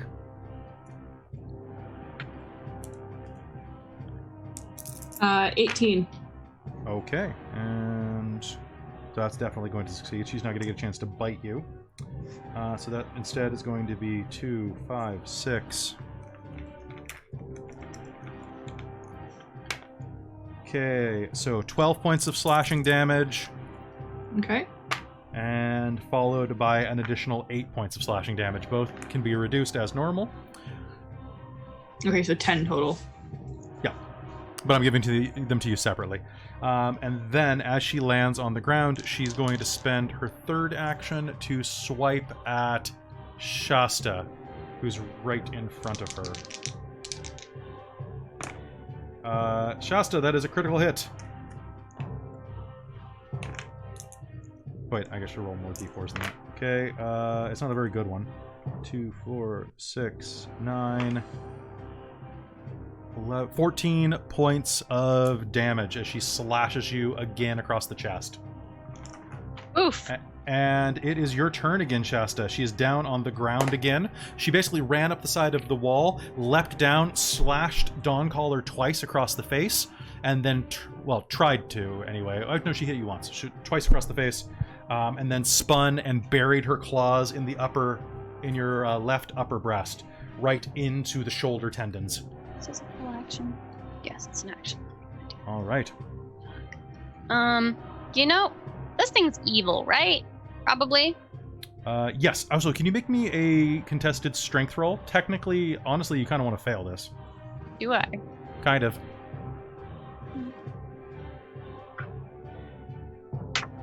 Strength, anything in particular? Like it's athletics or? It's a strength save. Okay, so if it's just a strength save, then it's going to be a 21. Oh, sorry. No, it's an escape DC.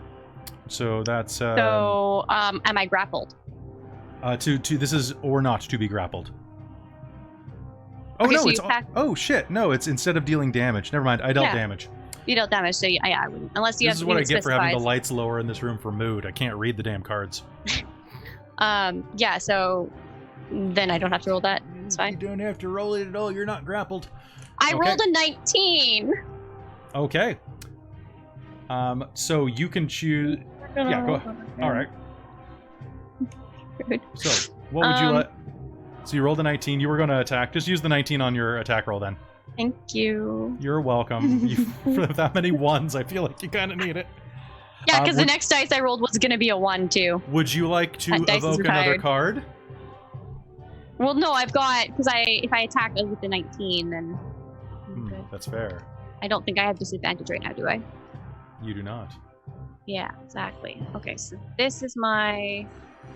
That will be my sword, and I'll use these guys for my other thing. Because, fuck yeah, I'm smiting. All right. It could be better, could be worse. So, the smite radiant damage is 16 Okay. radiant from the smite, and then my attack, Damn. my sword does 9 All right, your sword is going to buff it off of her body, but your flame is going to the radiant damage is going to jump from your flame to her like a candle lighting a separate candle. Her flesh is going to ignite. Zan, it's your turn. The stake is still flying through the air because Shasta didn't catch it. Forgot about it, honestly. I shall go retrieve it. You can just grab it out of the air. It's still flying. It's only been like half a second. Oh, okay. Yeah, might as well. Okay.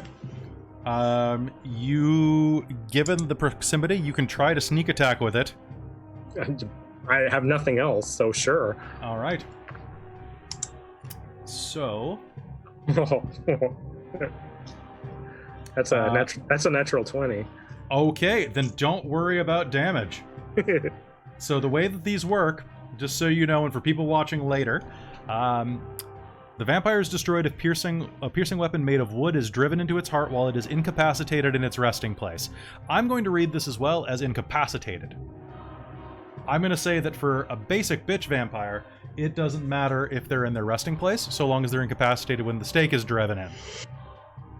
And in this case, a natural 20 sneak attack while flanked by all opponents and suffering from radiant damage that prevents her from regenerating, you are going to stab her in the back with the stake, piercing through her spine and ribs, and she is going to scream and collapse into dust, her skull and skeleton holding out last as they collapse to the ground in a heap and then slowly erode to dust as the wind carries them away.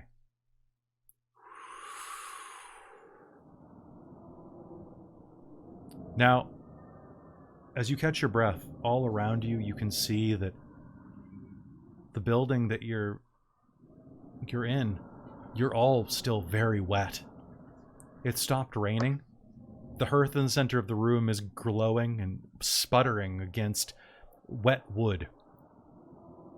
This farmhouse, built hundreds of years ago, must have burned down half as long ago.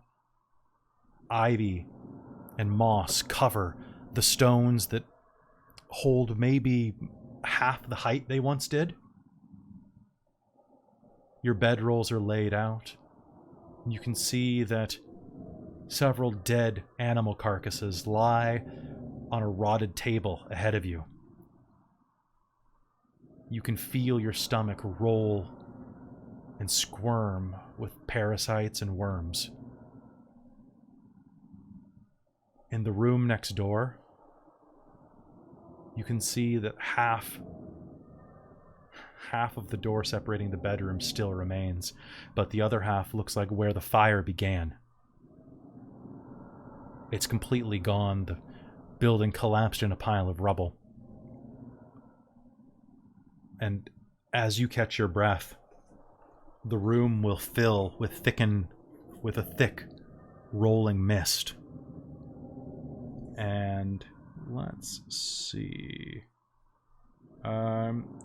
Shasta, can I get you to make me a charisma save, please? Sure. Hold on. Okay. It's going to be an 11.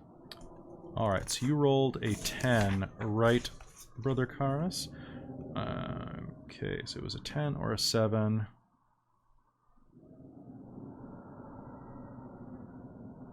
Can I go check Brother Karas's body? You actually will uncontrollably lurch to Brother Karas's body, drinking the blood from his throat. It's still seeping down. You'll find yourself... She rips the front of his vestments off as she finishes licking his chest dry, cleaning out his throat hole, and as you come to your senses, you are wringing the cloth out over your outstretched tongue. The mist rolls into the room, thick and green, and will pour into Brother Karas's nose and throat cavity. Oh, fuck. And you, Brother Karas, are going to lurch back to consciousness. I'm going to look at Dawn Caller and holding the stake go, as in maybe she should drive this into both of them. All right. Just gonna scramble back and kind of hyperventilate a bit. So I'm actually going to give you an option, Neil. Would you like to have do you have any personal squicks in real life that I need to know about involving any bodily functions? Vital bodily functions. If it's not cancer, it's okay with me. It is not cancer. Well, then cool. Probably not the leprosy one then, because that's pretty close to cancer. So, in this case, you are going to, as you gasp, thunder overhead is going to roll, and you are going to collapse to your knees even as you try to struggle upward. You feel hollow. Your chest feels leaden. There's a tingling down your arm. Your heart, it's not beating. It's not... Thunder cracks overhead, and a bolt of lightning lurches down to the ground, striking you square in the chest.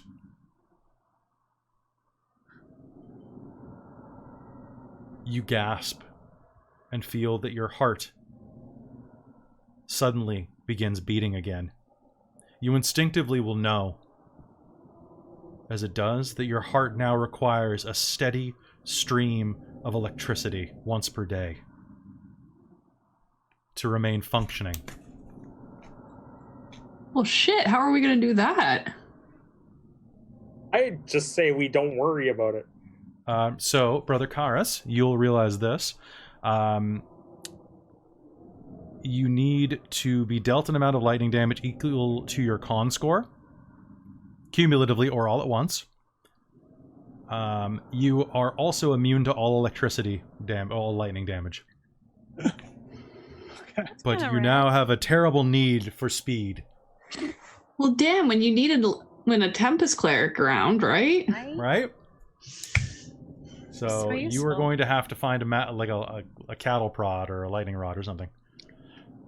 All right, and with that, as you glance around the room, taking your bearings, and does anybody go and comfort Brother Karas or clean themselves off? Or Casted divine senses. the entire area is black with undead influence. And as you look around at the tattered wedding dress on the ground, you'll see that the lone furnishing of the room, a simple wooden chair positioned in the center of the room, has one item on it: the rolled invitation to Castle Ravenloft.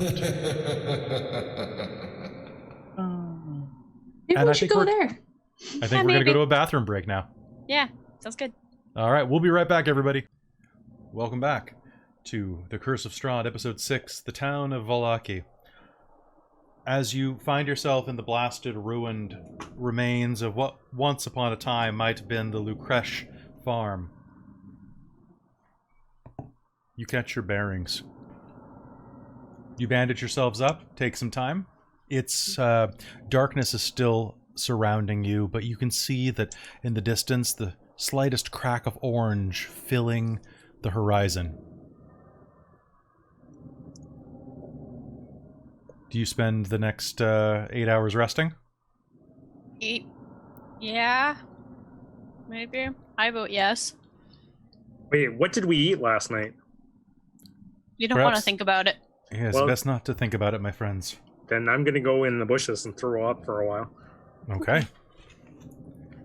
I think we should get to the town. We can rest there. It's only because we can't get caught out in these woods again. It's true. Brother Karas, are you doing all right? Ismark says. I'm not going to lie to you. I have had better days.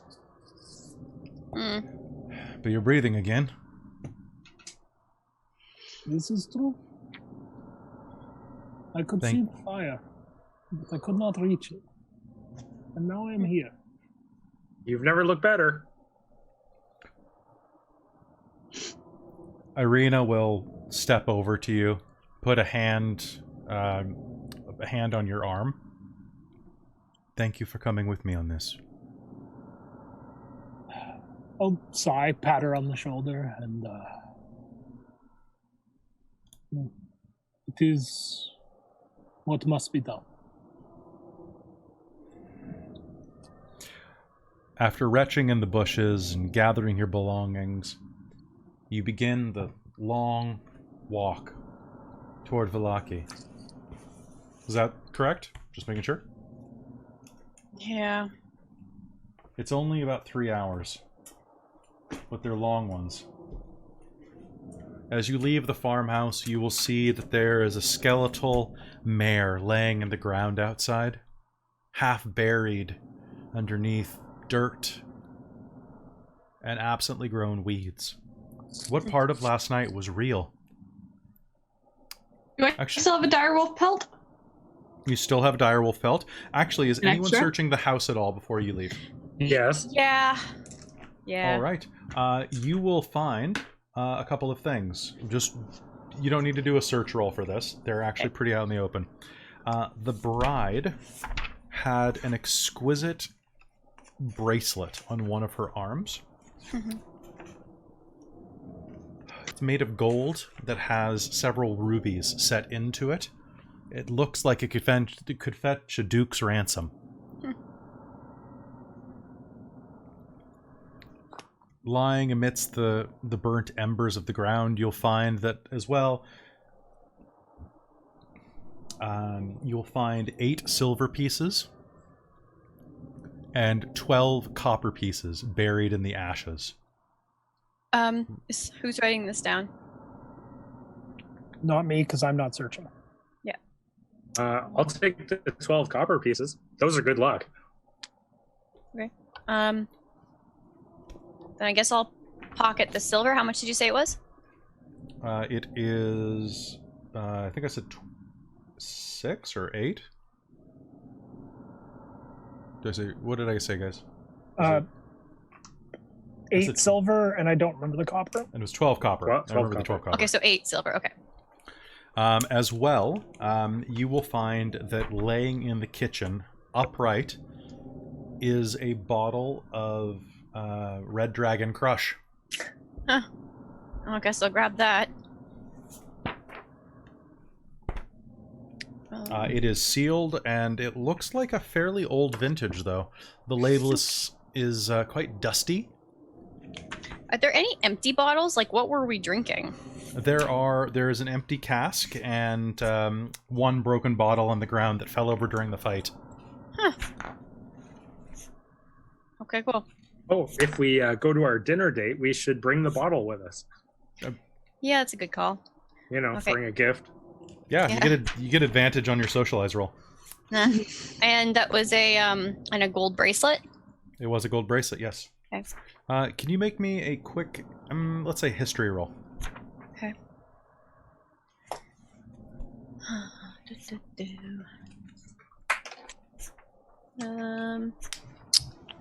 So gonna be a 12 total. You think it's worth several hundred gold. Oof. You finally have something worth some money. Okay. I'm gonna just pocket all that. All right. Now, with that, you can continue on the road. The walk takes a decent amount of time. And keeping along the road, you can feel thunder crackling overhead, the tension building in the clouds as morning breaks. But it never actually becomes morning here. You walk for the first hour along the old Svalach road, and in the distance, you can see a side path branch out to the west. An old, towering windmill. That- The way we were told not to go. The road does That's continue to the mentioned. north. Now, the windmill's sails have long since deteriorated, and you can hear them groaning, the giant mechanisms groaning overhead. We should. In front, you can see that there's someone approaching you down the way. Is this where, like, it looks like that shortcut was? You think that you can see that there might be a shortcut behind it through the woods. It's the one we were told to avoid, wasn't it? at all costs. But we're gonna maybe not go that way. Okay. Do you wait for the person to approach you? They're about 100 feet out at this point. It I appears need to a be... button to slam to say divine sense. Who told us not to go this way? Are they coming from the windmill path or the path that we're going down? They're coming from the windmill path. Okay. Yeah, what's my range on that? Because I'll wait till he's close enough, or they're close enough. 60 feet. Once they're within 60 feet, I'll... And what does it determine? Lets me know the location of any celestial fiend or undead within 60 feet. And I know their type.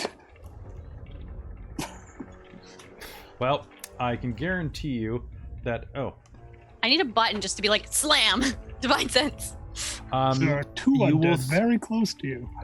That's what I was wondering, because I did that earlier in the house, and it didn't ding you, so... And it didn't ding me, so... wonder if it's a... Oh, okay. I was like, you didn't do that when I had the people in the house with you. No, not Then the people, but after. I remembered it was afterwards. Yeah, being like, is he now dead? Is he undead? Or is he something else? Does he register?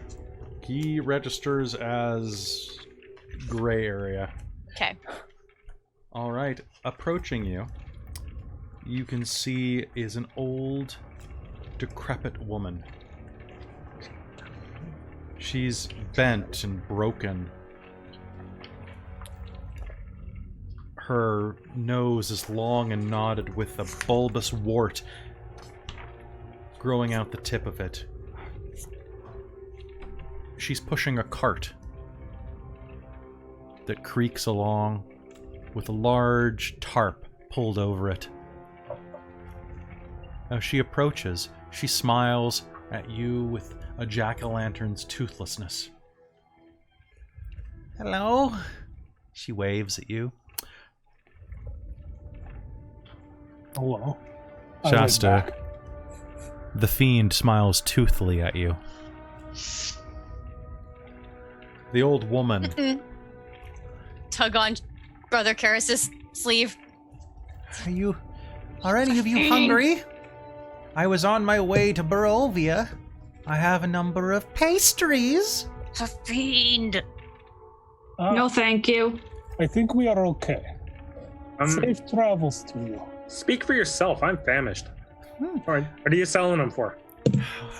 They're the best pastries you'll ever have. Just 1 gold piece. Made from the finest ingredients. Locally sourced. What do I know about fiends? Just on the way that you are playing this, can I roll insight, please? Yes, you may. Yes, you may. Because you are triggering all of the suspicion. 16. Okay, let me just do a quick rolly do. Yes. And Shanta. if I was, Shasta. what can I roll to see how much I know about fiends? Yes, you may. Religion, please. Great, You're proficient, right? I am. Oh, Okay. unnatural 20. All right. All right, Dice, you get a pass for now. Okay. And she is definitely creepy, Dawn Caller. You get the strangest look into just her demeanor, but she appears to be benign at the moment. She's honestly interested in a transaction. Now, fiends can be of any nature. Fiends run the gamut, Shasta. With that, she could be any type of creature. But judging by her demeanor, one word leaps out at you. Hag.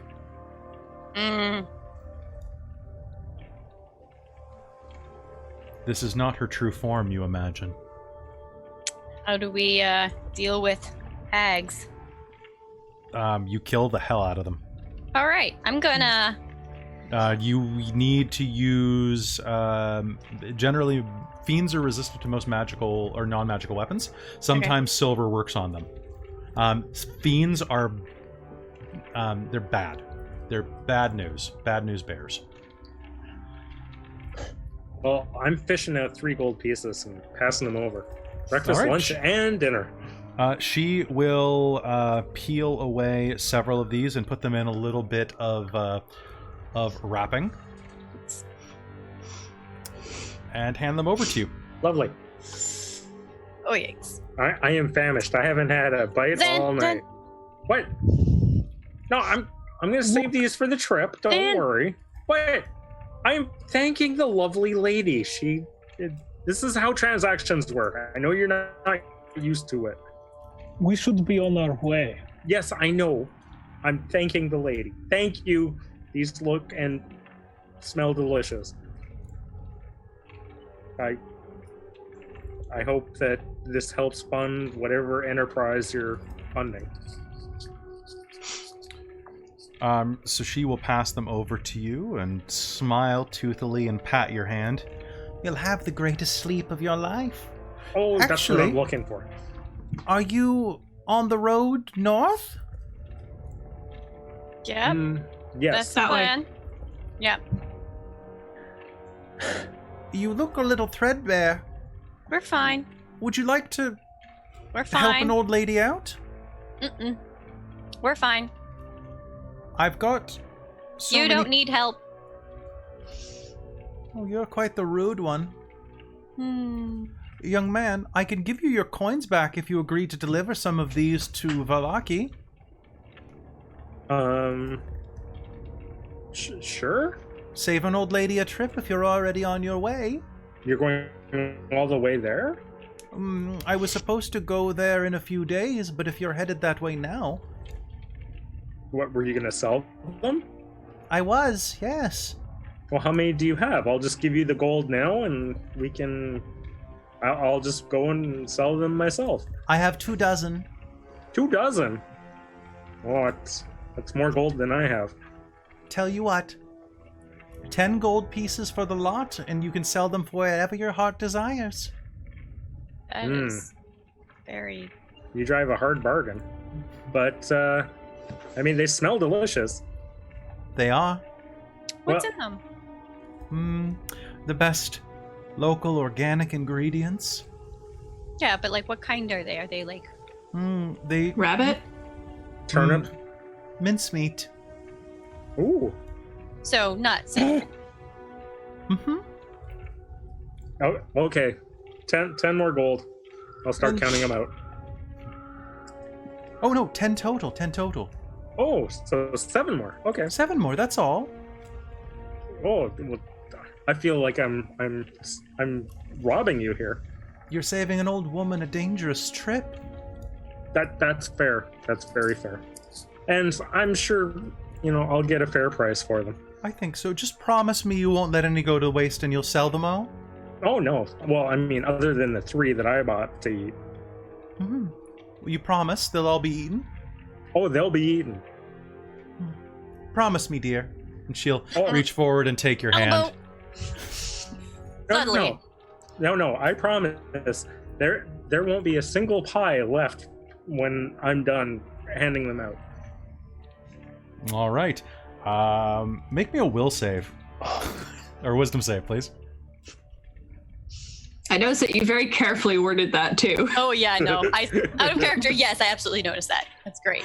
You know what I love about this? I love just kind of reorganizing the way that I run games. I'm like, I could run D&D like this, or I could run D&D a little more like Change. Like, let's do that. Yeah.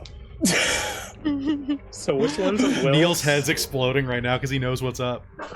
Which one's a will save? So it's your wisdom save is what I should. Is what I meant to say. I got a 10. All right. You will need to do this. Like, you feel fairly compulsed to do it for the remainder of the day. I felt compulsed from the beginning. Cool. That sounds fantastic. So, all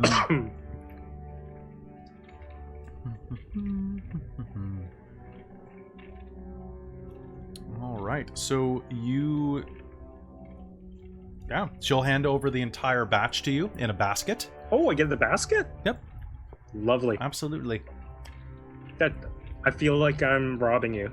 Trust me, I am no bandit. We just need anymore. Need to go, guys. Oh yes, I shouldn't tarry. Thank you, grandmother. You've been lovely. Oh, it's Morgantha. My name is Morgantha. And you are... I'll send you a card. Everyone calls me the Plan. The Plan. Yes. Aren't you sweet? I try. Sweet enough to eat. Yes. Sweeter than sugar. But twice He's as a bit cute. stringy. Oh, he's a bit old for my taste, dearie. And she'll turn the card around. Well, best be refilling. Back to baking.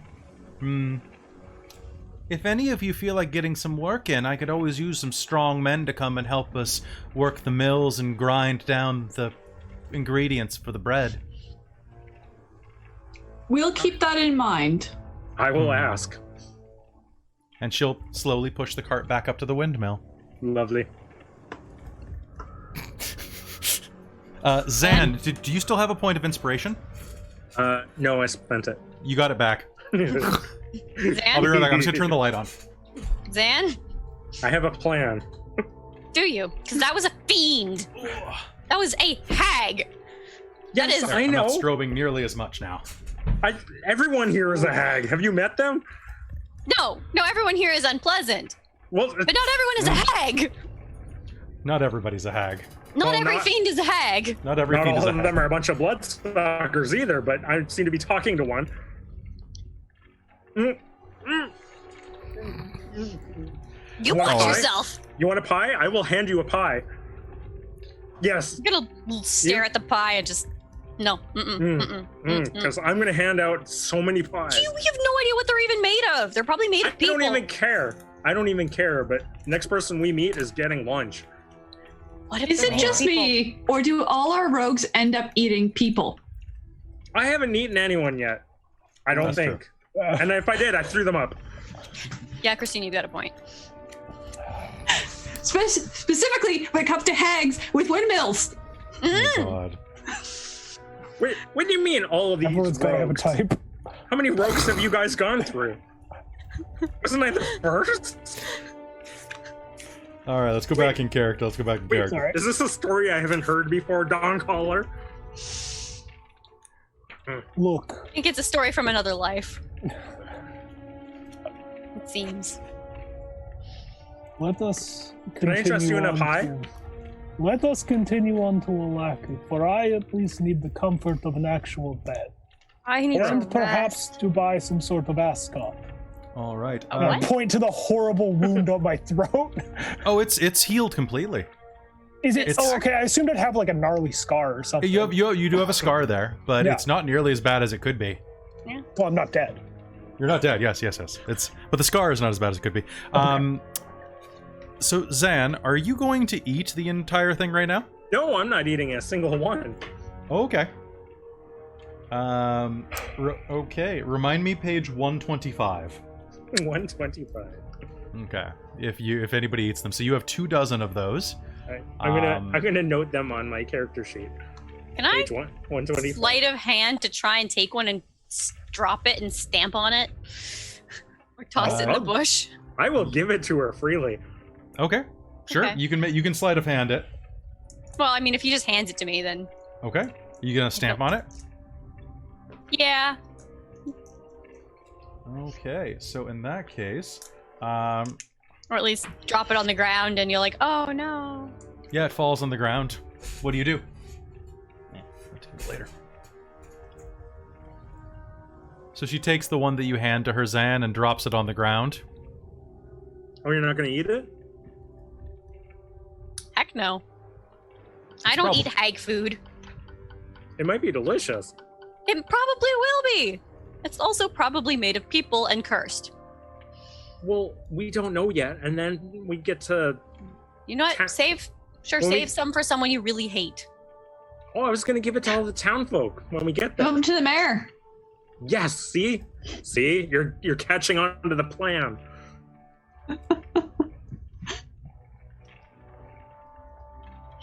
Let's just keep going. If we destroy an entire village, it's not on me. Well, it won't be an entire village. I'll count the pies, at least 23 people. Well, then it just depends on the size of the village. This is fair. And if there's something catching. Ooh. Okay.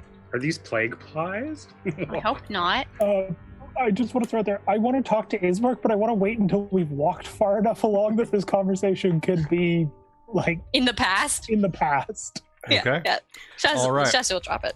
All right, so you will continue down the road toward Vallaki. As the walk progresses, let me just turn off my creepy windmill music. All right, and get some nice walking music. Okay, get some Barovian walking music. As you are traveling across the hillsides and the barren wastes, Ismark is walking there, and you can approach him and speak with him. What do you say? Ismark, you are more familiar with this area than I am. Have you ever heard of a place called Argenvostholt? Argenvostholt. Argenvostholt, yes. I do know of that place. It is not that far from Vallaki, actually. It is an old mansion. Was once... my knowledge is not great, but the stories were that once upon a time there was a great order of knights there.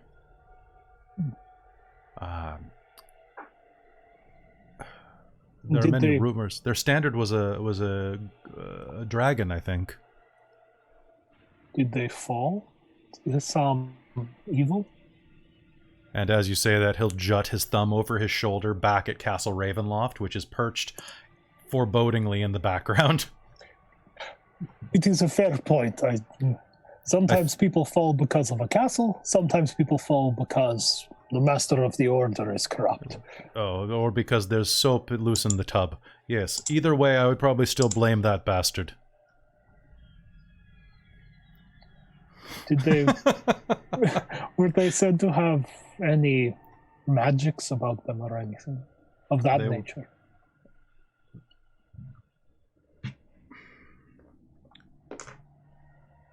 There are rumors, yes, that they were... that the dragon was more than their standard, but the dragon actually was the creature that they served. If I remember correctly, Argenvost... I think Argenvost was the name of this dragon.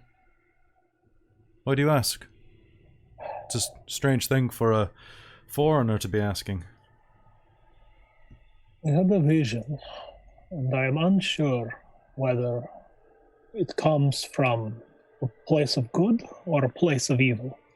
And until I've determined that, I'm hesitant to act.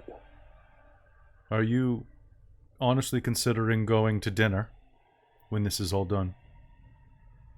I am uncertain, but I feel that some of my companions will be excited to go.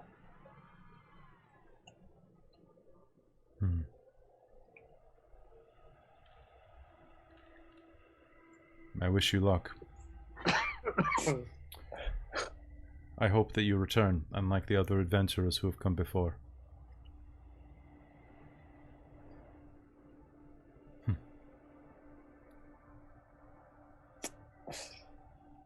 Yep. I do the one shoulder hand on shoulder pat because what do you say to that? Meanwhile, I also hope we don't die.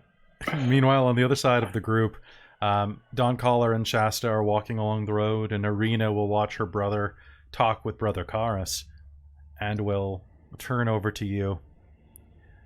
So, just so that we're clear, if any woman tries to hit on your priest again, we should probably be pretty sure that she's evil. That seems fair.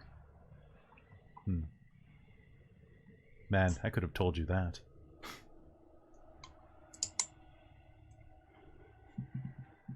How are you doing? I'm fine. I don't think the joke landed, though.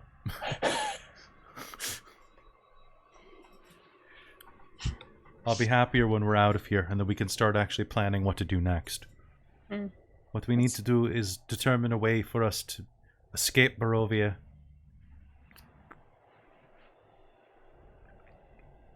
There has to be some way. It's too bad that the mage isn't here anymore. The The wizard, a year ago, he led that march on Strahd's castle before he was killed. A powerful wizard. Did someone see his body? Because death seems to not be the most permanent these days. He fell over the falls, according to the story the Vistani told us. So, who knows? Maybe there's a powerful relic at the base of the falls still. Yeah. Or maybe Strahd swept him up.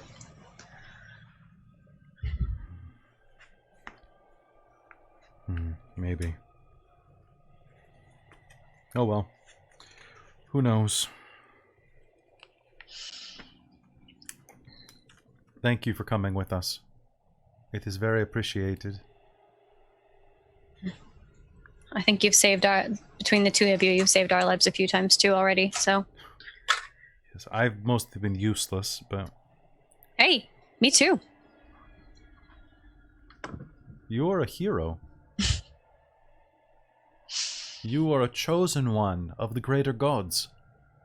Mm.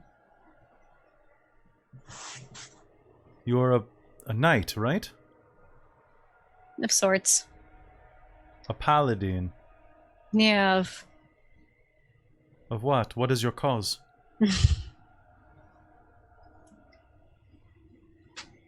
taking down bastards like Strahd, honestly, but Yeah, don't have too much to show for it yet. Well, you'll be able to fill your boots in Barovia. Yeah. You'll never be short of work. Do you enjoy it? Is it satisfying? Satisfying, yes. Enjoyable, not particularly. It's too bad. I remember what my father told me when I was a little girl. He said that if you love what you do, you never work a day in your life. It seems that you have a lot of work to do. Yeah. And as you continue talking, the old Svalich road meanders into a valley, watched over by dark, brooding mountains to the north and the south. The woods recede, revealing a sudden mountain berg surrounded by a wooden palisade. Thick fog presses up against this wall, as though looking for a way inside, hoping to catch the town in slumber. Above you, the sun struggles to reach noon. The dirt road ends in a set of sturdy iron gates, with a pair of shadowy figures standing behind them. Planted in the ground and flanking the road outside the gates are a half-dozen pikes with wolves' heads impaled on them. As you approach, the stink of rotting meat is all pervasive. One of the wolf's heads leers toward you, its eyes coated in little black flies, its tongue lolling and dead. Do you approach? Yes. Yeah. Yeah. All right, so the wall in front of you is about 15 feet high. Vertical logs held together with thick ropes and mortar. The top of each has been sharpened to a wicked point, discouraging anyone from trying to climb over. On the other side, you can see a pair of guards watching the front. But along the scaffolding, pardon me, on the inside of the palisade, about 12 feet off the ground, you can see the top parts of soldiers walking the battlements. You are approaching through the morning gate. Cool. How is that spelled? Is there a U? It depends on who you ask, honestly, according to the book. Cool. Okay. It is supposed to be the morning gate, but people jokingly call it the morning gate, which honestly seems like Terry Brooks. I think was it Terry Brooks who wrote this? No, it was Terry. What the hell is his name? Terry Hickman or Tracy Hickman. It feels like Tracy Hickman was getting a little punny because it's really hard to make a verbal spelling joke. Right? 2 town guards watch, and as you approach, they will step forward with a pike held out. Who goes there? Travelers on the road, seeking shelter and warm beds. One of the soldiers, a woman, steps forward and leers at you from beneath her skull cap. Do you have coin? Give us a rattle. I'll jangle my purse. We don't allow any trouble here, but you're in time for the festival. Only 3 days, and she will open the gate for you. Thank you. We are most excited to attend your festival. As you should be, she says. Can I get an insight roll off of anybody who would like to? Oh, yeah. 11. 18. 16. All right. Even with the 11, she is forcing the smile. You can tell. But Dawncaller and Shasta, you can see that there is a distinct desperation behind her enthusiasm. Mm. As if she's afraid to... Sorry, guys. As if she's afraid not to promote this event. Like the tourism bureau is sitting behind her with another pike. Hmm. Do you need guidance to anywhere in the city, friends? An inn. Mm-hmm. There's only one inn worth talking about. The Blue Water Inn. Excellent. What you'll do, Mm-hmm. you'll head down this road. When you come to the center of town, go a bit further and it'll be on the right. Fantastic. And you said this festival's in 3 days? 3 days? Okay, good to know. Wonderful. Thank you. Dawncaller will wink at her. Basically getting the understanding look of, I get what you're not saying. All right. And I'm not going to give you away. Sort of thing. All right, so as you make your way through the town, you'll pass a couple of landmarks on this route. I'm just going to list them to you in case they are appealing. You will see that there is a large mansion on a hill in the distance that is probably the burgomaster's location. Sorry, his house has a lot of rooms. I'm trying to skip past it. Which town are we in now? You're in Vallaki. We are in Vallaki. Okay. Finally made it. Yay. As long as this is actually Vallaki and we're not just like mind confused again. Isn't illusory terrain great? So No. you're going. No, it's not. You're going to continue down the road. It's a hard-packed dirt road that leads to the center of town. The village itself is mostly of Tudor construction, or the Tudor style construction. Tall houses of 1 or 2 floors with thick beams apparent from the outside. On the right, as you're walking through, you'll see a large stockyard with several locked sheds among the periphery. Hurry, guys. You monster. A wooden sign above it reads the Arasek Stockyard. You'll notice that parked on the south end is a sturdy carnival wagon, its colorful paint peeling off. Faded letters on its side spell out the word Rictavio's Carnival of Wonders. Continuing down the way, you'll see on your left a coffin maker's shop, an uninviting shop 2 stories tall, with a sign shaped like its business above the front door. All of the windows are shuttered and closed up tight. And even as you walk by, you find yourself catching your breath. For it's not good to make so much noise near what could be your final resting place, lest you draw its attention. As you continue onward, let's see, so I need 8 and 7. You will see that town square is directly ahead of you. The shops and homes that enclose the town square are decorated with limp, tattered garlands and painted wooden boxes filled with tiny, dead flowers. At the north end of the square stands a row of stocks, locked in which are several men, women, and children. Each one of them is wearing a crude, plastered head of a donkey, papier-mâchéd. In the center of the square, peasants in patchwork clothes eye you suspiciously as they use cups and vases to draw water from a crumbling stone fountain. Standing tall at the center of the fountain is a gray statue of an impressive man facing west. All around the square are posted proclamations. Come one, come all, to the greatest celebration of the year, the Wolf's Head Jamboree. Attendants and children required. Pikes will be provided. All will be well, the Baron. In the distance, you can hear someone barking orders. Not that one, that one! Take it off! Strip them all bare! And you can see several guards milling around the square, tearing down flyers, and immediately pasting up new ones. Come one, come all, to the greatest celebration of the year, the Festival of the Blazing Sun! Attendants and children required. Rain or shine, all will be well, the Baron.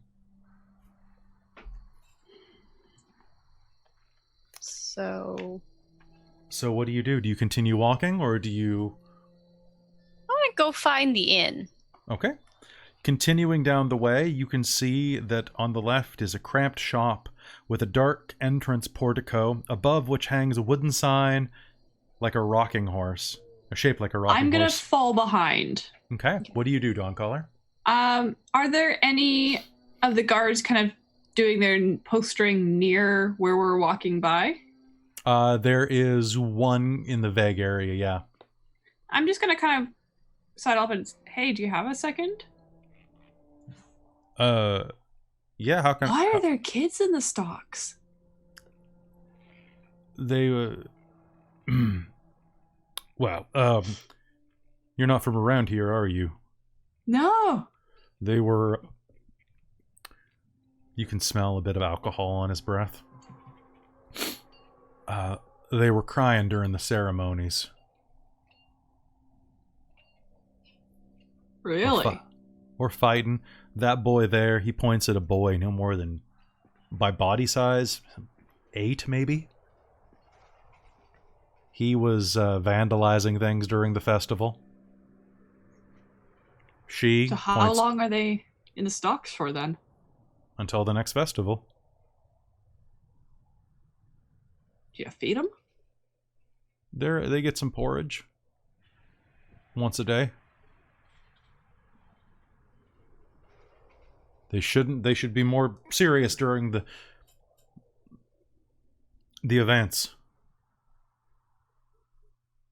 Dawncolor's eyebrows are gonna rise into like her hairline.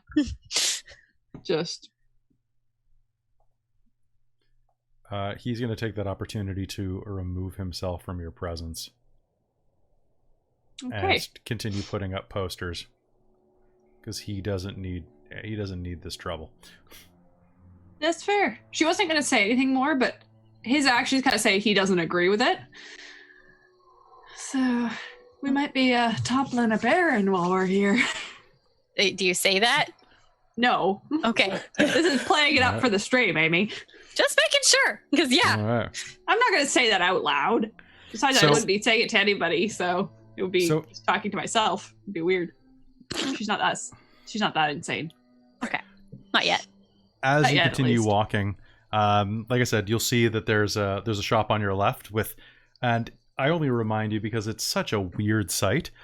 You'll see this rocking chair with an engraved B on both sides as the sign, but there are 2 lead-framed windows, and through the dirty glass you can see a jumble of toys and hanging placards bearing the phrase, "Is no fun, is no blinksy." I'm gonna go in.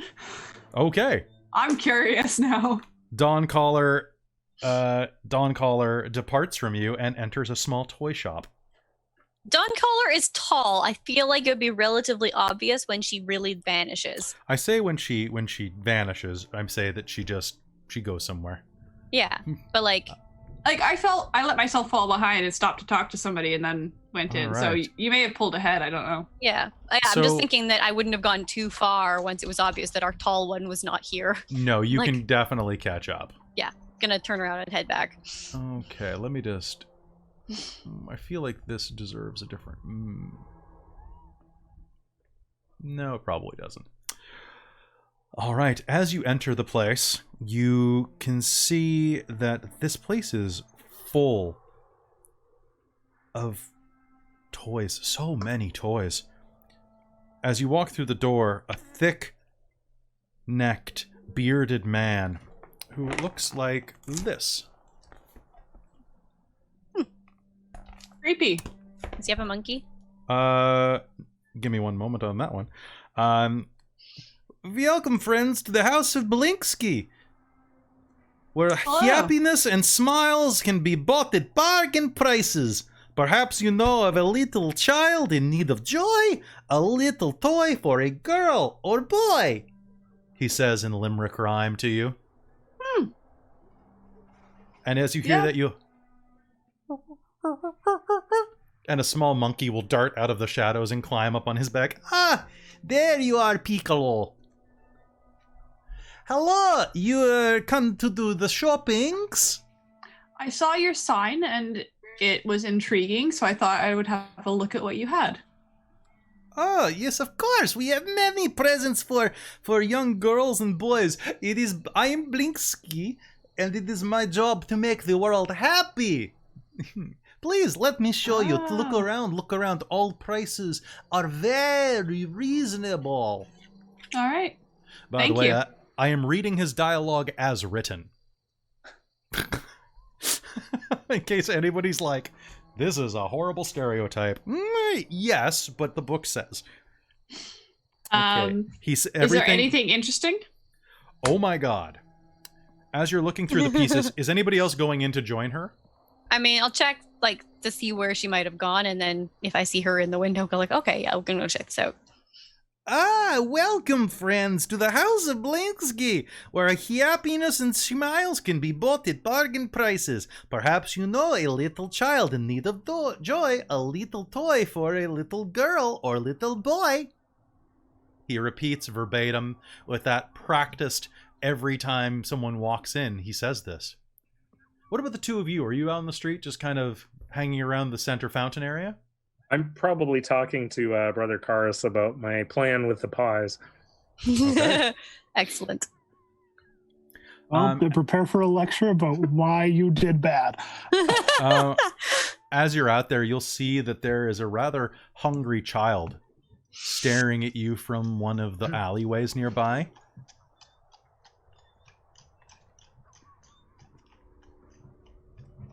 He just continues.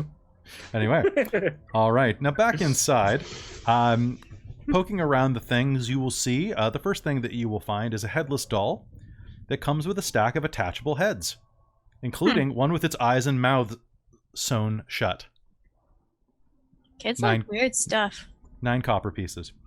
A miniature gallows, complete with a trapdoor and weighted hanged man. 9 copper pieces. A set of wooden nesting dolls. The smaller each one gets, the older it gets, until the innermost doll is a mummified corpse. A wood and string mobile of hanging bats with flapping wings. That's kind of cute. That's not so bad. It's honestly the nicest one here. A wind-up... Oh, that's 9 copper pieces.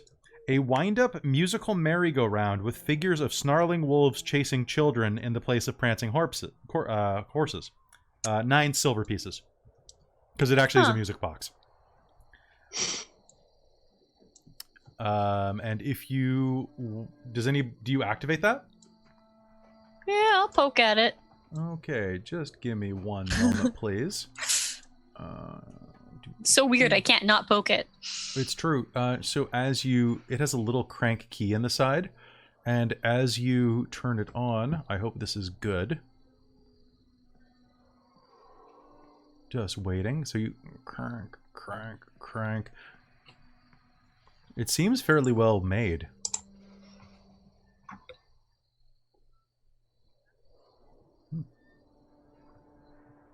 And as you crank the key, it's taking a little longer to load than expected. The song continues to load. My God, this is taking a while. It's only like a megabyte. Come on, guys. Streaming takes a lot of power. So as you're cranking that, you will also see that there is a ventriloquist dummy that looks like You don't know, because you haven't seen the man yet. Have you seen any pictures of Strahd? Thought we were shown a picture of a handsome individual at some point that... Or am I just imagining things wrong? I don't think we've seen an image yet. I think we've gotten descriptions. Maybe. Like rough descriptions. I honestly can't remember. Okay. So you'll see what looks like a fairly noble man, but with a very well-dressed man with long black hair swept back over a widow's peak, fangs, and a cape. That, honestly, you probably have a good sense of who this is. That is 9 silver pieces. And can I get a quick insight roll? Sure. Both are just both of you, please. The music box will continue to play. 12. 19.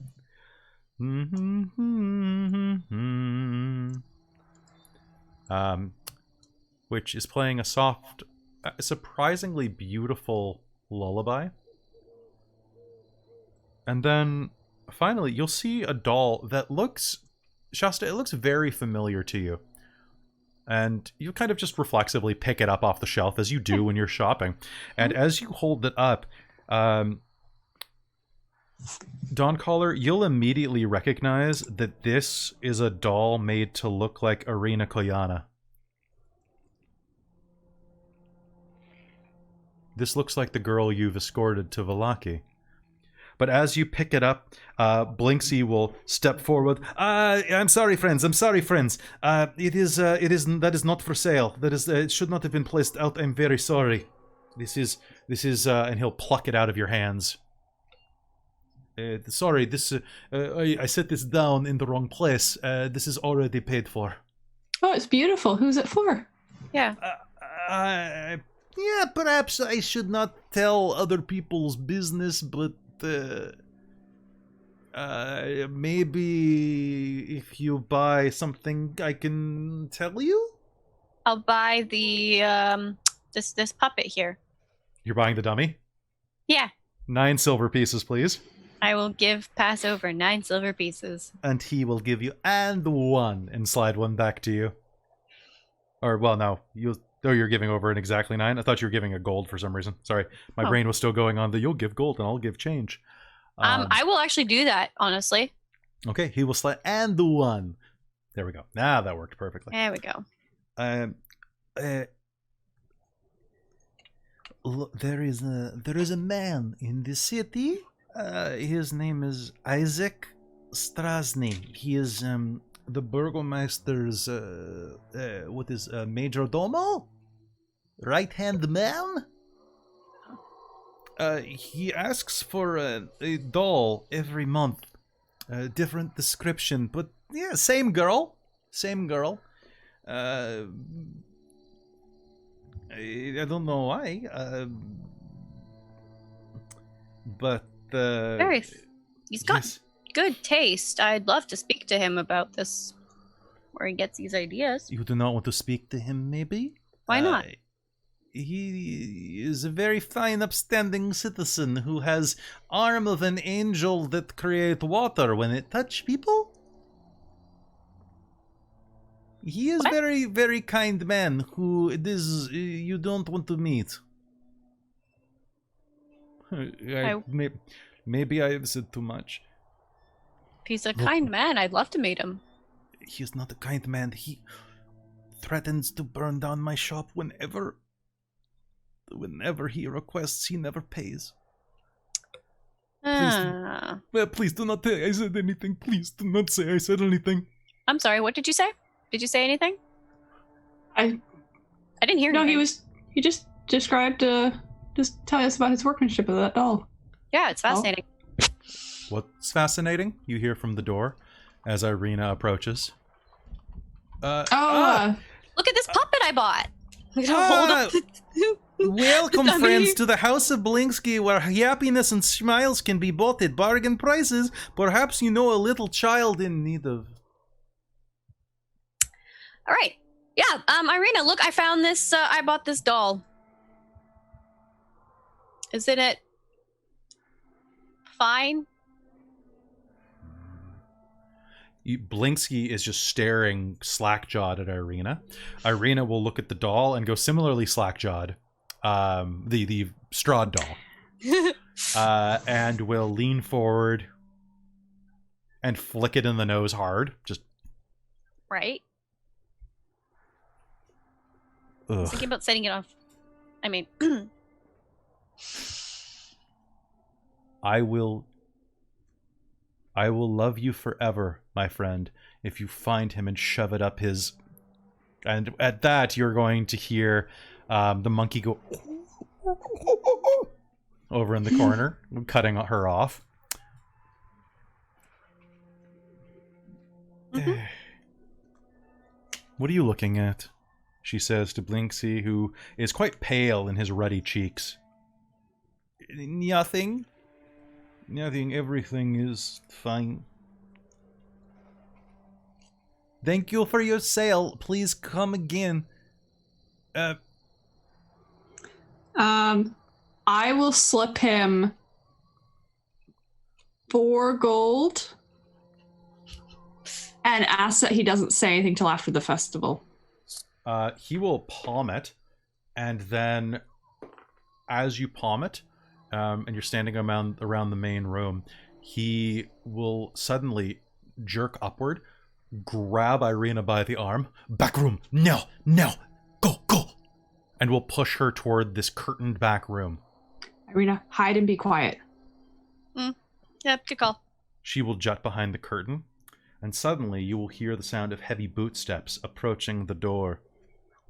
Welcome, friends, to the House of Blinsky, where happiness and smiles... I've had enough of that.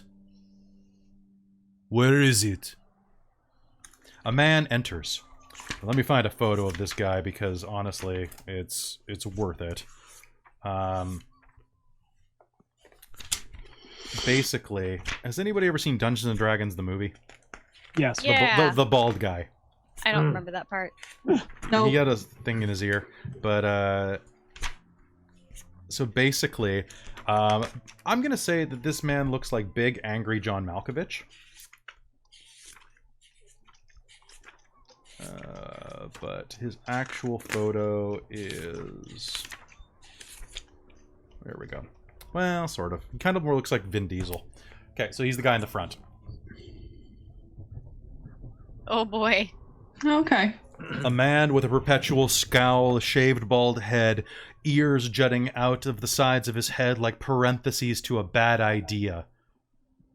I like that. A nose that has long since been broken and reset steps in. You can see that he's wearing armor. Strong, thick, I think it's plate, or I think it's half plate, actually. And over his shoulder is a battle axe sharpened to a razor edge.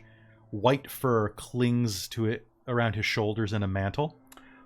And he approaches. As you look at him, you will see that his left arm is that of a nightmare. The arm is that of a demon. And ends in razor-sharp claws 2 inches long. He approaches, glares at the two of you. I do not know you. I'm not surprised. We just arrived. Here for the festivities? Of course. We've heard so much about it. I will take my property now. Absolutely, sir. Here, would you like me to wrap it? That will be fine. Yes, right away, Isaac. And he will begin to wrap it in butcher's paper. Sorry, what was the guy's name? How was that spelled? It was Isaac. Isaac. Okay. Izak. Okay. Or pardon me, Izek. Isaac. Izek. Isaac. Okay. Yeah. And then, as he is wrapping it, though, you can see just the barest hints of Irina's feet beneath that curtain. She's out of sight mostly. Is there anything? Is that behind his counter, or is there anything nearby that I could go and look at? It's off behind the counter, just slightly out of range. Yeah. But then, as he's wrapping, apparently Piccolo's bored. The monkey leaps and goes snooping around over by there. And starts, do either of you have animal handling? Not as a specialty, but I have 3 points in it. Would you like to try? Yes. See, Zan's not in there buying toys. Mm. For all the girls and boys. So that would be 22. Okay, so what do you do to call the monkey? What do you do to call the monkey over? I will hold out a little piece of dried fruit and the monkey will run up, climbing onto your shoulder and picking at the fruit. Oh, aren't you cute? Okay, I'll gently try and stroke it. He'll allow it. He's very docile, actually. I'll give it a little scritch under the chin then. When did you get the big rat? The man who's staying at the Blue Water, Rictavio, he gave to me as present. Why would anyone give something like that away?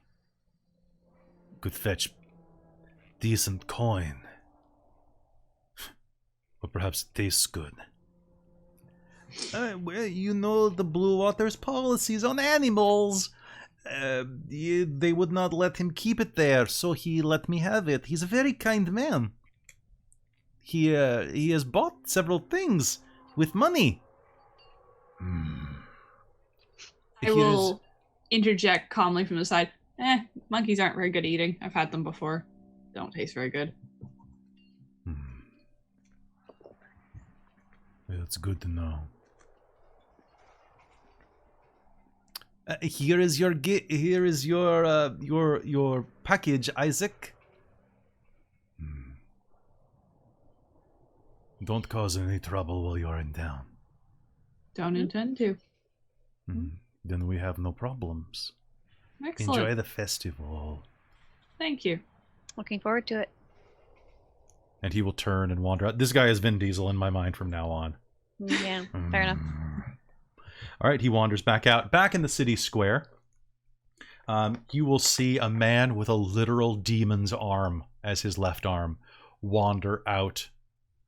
Judging by his armor and weaponry and the regalia that you see that he must be some high-ranking member of the city. What do you do? Sell him a pie.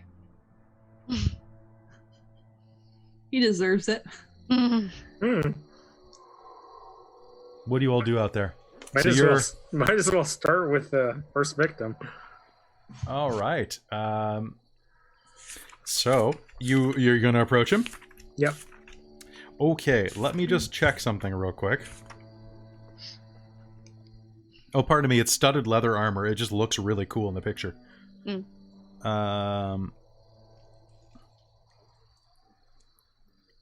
Okay, so...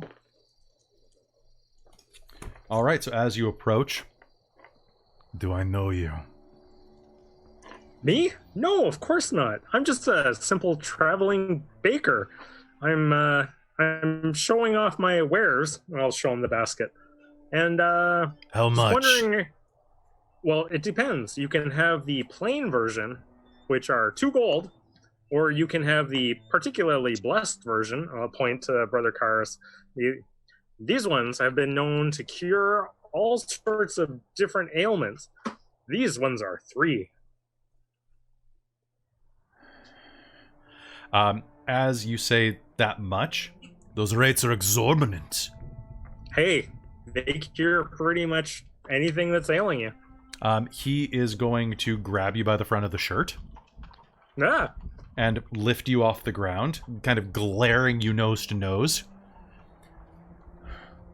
You come here trying to swindle townspeople. Hey, are we negotiating?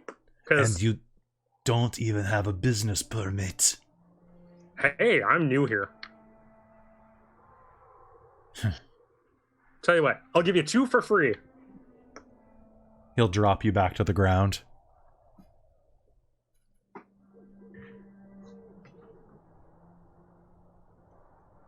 You will give me 2 for free. Yeah, well, I mean the plain ones. And for protection, 20% of profits. Well, I'm not going to be making much in the way of profits if I'm handing them all out for free, my friend. You're only handing 2 out for free. So far, so good. You haven't even tried them yet. Who knows? They might be horrible. 20% paid to the tab of Isaac at the bar. At this bar? The one down the way, the Blue Water. Oh, that bar. Yes. I'm sorry, how do you spell your name? I-Z-E-K. Isaac. Ooh, you can spell. You are obviously a shrewd businessman. I can spell, and I can smell rats. How many rats go into this pastry? I don't know. You have 2 for free. Why don't you tell me by biting into it? I will enjoy these at home with some wine. That's reasonable. He holds out his hand for them. 20%. I will have. They're plain. I am sweet enough. That's fair. I will have my men watch you. If you do not pay into my tab, perhaps you may need to be blessed to walk out of town. Well, I only have so many pies, and like I said, if I'm handing them out for free, 20% ain't much. I'm watching you, motherfucker. Hey, you don't even know my mother. Nice doing business with you, asshole. He says, and continues down the road, laughing to himself at the 2 that he has in his hand. Hey, we didn't even shake on it. He'll turn around at that point and jut out his demonic clawed hand, which, allow me to describe this thing for you. Because there's just the slightest bit in that image. Let's see.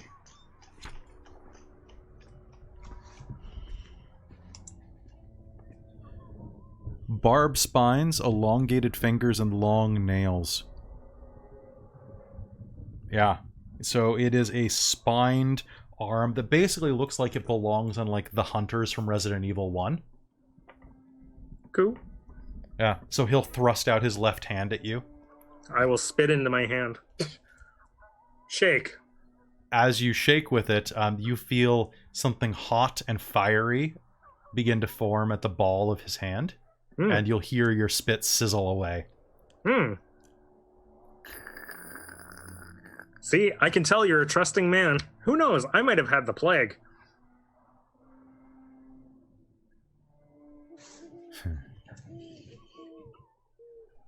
Sure you don't want the blessed pies?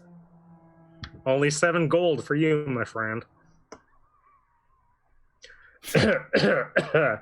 See, now you know the business plan. I look forward to my free wine. He'll turn and wander away.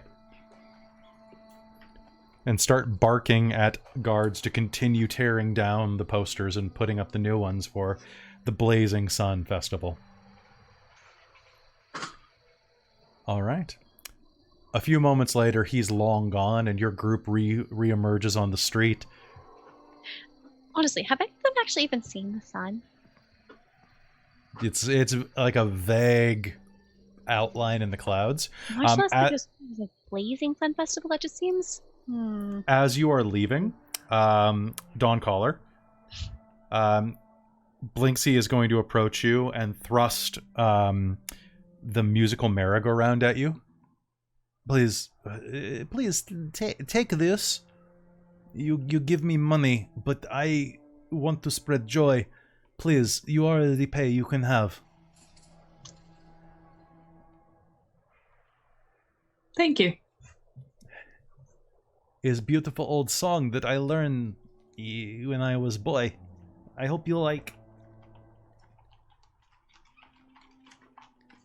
I'm sure I will. Thank you. You keep her safe. I'm gonna try. He has asked for doll for a long time. Maybe do not the two meet?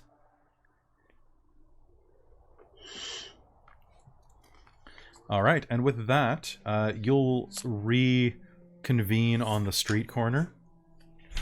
And I will start whispering explanations into Irina's ear. Yep. She'll grow paler and paler. And keep your face down. I think you guys shouldn't stay here. Yeah.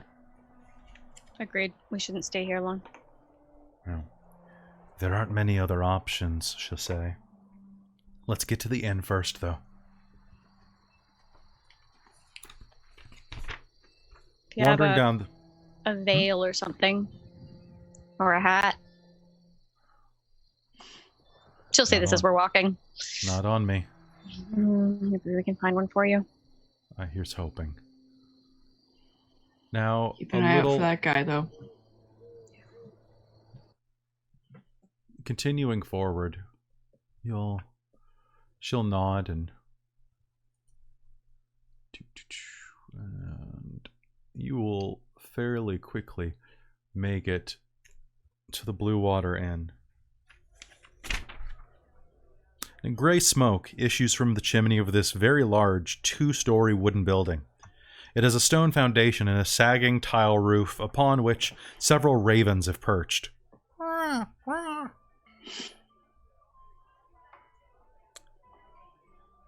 painted wooden sign hanging above the main entrance depicts a blue waterfall. This is actually quite a large building. 1, 2, 3, 4, 5, 6, 7, 8, 9. It's about 50 feet wide. Just on its main room, and looks like it's a good 3 times that deep, probably with service areas and probably a stable out back. In fact, as you're approaching, you can smell hay in the distance. As you open the front door, you can see that there are quite a few people inside of here, even for lunch. Let's see. So, as you enter, you will see... Let's see, you're going into the tap room. Damp cloaks hang from pegs on the entrance portico where rain not that long ago swept through town. The tavern is packed with tables and chairs with narrow paths meandering between them. A bar stretches along one wall under a balcony that can be reached by a wooden staircase that tugs the north wall. Another balcony overhangs an entrance to the east. All of the windows are fitted with thick shutters and crossbars. Lanterns hang above the bar, resting on tables that bathe the room in an orange, dull hue and cast shadows upon the walls, most of which are adorned with wolf heads mounted on wooden plaques. A woman tends the bar. She's dark-skinned, looking like she has a perpetual coat of dirt across it, with her hair pulled back. It's raven black with a streak of silver coming off of the crown. It's pulled up into a bun, and she's wearing fine clothing, but not too fine. Flexible enough that she can move. To give you a quick sense of the people... you'll be dealing with.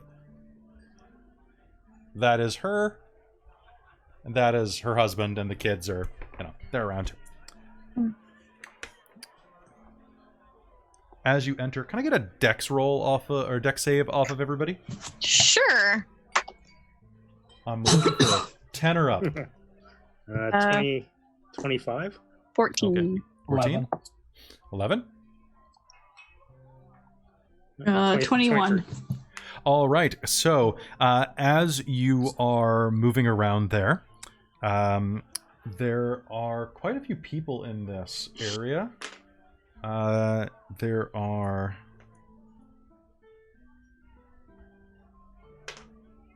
you'll actually see that there, even for lunch, there are 8 customers inside of here, which in a town this size is not bad, actually. As you meander through the table, moving toward the front bar, however, 2 young boys are going to quickly dart underfoot. You'll all be able to dodge. Arena will step out of the way, but Iskra will be caught unawares as he turns, and dodging out of the way is going to stumble backwards, bumping a table, which is going to cause a glass of wine to tip over and spill all over the table. 2 men sitting at that table. Good. Are going to look down, and which one actually is this one who talks? 2 men with haunted eyes and grim expressions are sitting at that table. And a bald man with a long beard stretching down to the center of his chest will look down. You spilled my friend's drink, boy. I'm sorry, it was an accident. I'm happy to buy you another. The other man, the younger one with the full crown of hair and the more handsome face, will... Spilled my drink. And our friend will buy you another. That seems fair. Make me a persuasion roll. Okay. Well, it's going to be an 8 because I rolled a 4 again on a different dice. Okay. Never roll anything ever. So you'll say that, and he'll turn and look at you. You'll see his eyes slide over your face. He looks like he's had a couple of drinks already. His eyes will slide down your jawline, and then down your armor to your sword.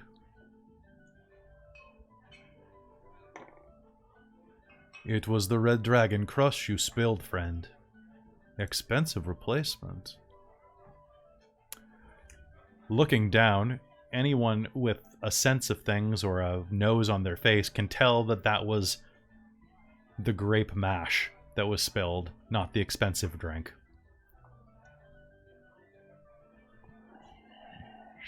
I think you've had a one too many. Because that's not the Red Dragon. I will loom behind Shaste, a good 2 feet taller than her, and just glare. Make me an intimidation roll. Nat 20, bitches! God damn it. Stop taking my luck. My mistake. And I add 4 to that. You're right. Maybe I have had too many drinks. I'll lean over and say, nonsense. Enjoy your replacement. Whatever you pick will be fine, friend. Sounds like a We'll plan. head over to the bar. All right. So just one moment. I have to check one last thing. Because there's a lot of text here. And a lot of it is like, when people are in a certain building. It's expecting that you'll be here at night, is why I'm saying. So... Well, if we go rest and then actually do the stuff when we wake up.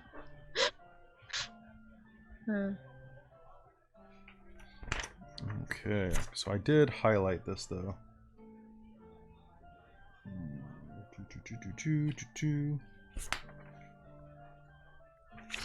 You know what? I'm gonna do this for the sake of ease then. All right. So they nod and the tension diffuses. Who's approaching the bar? Yeah, I am. We both will, I think. All right. The bartender, that woman, looks you over nice and slow.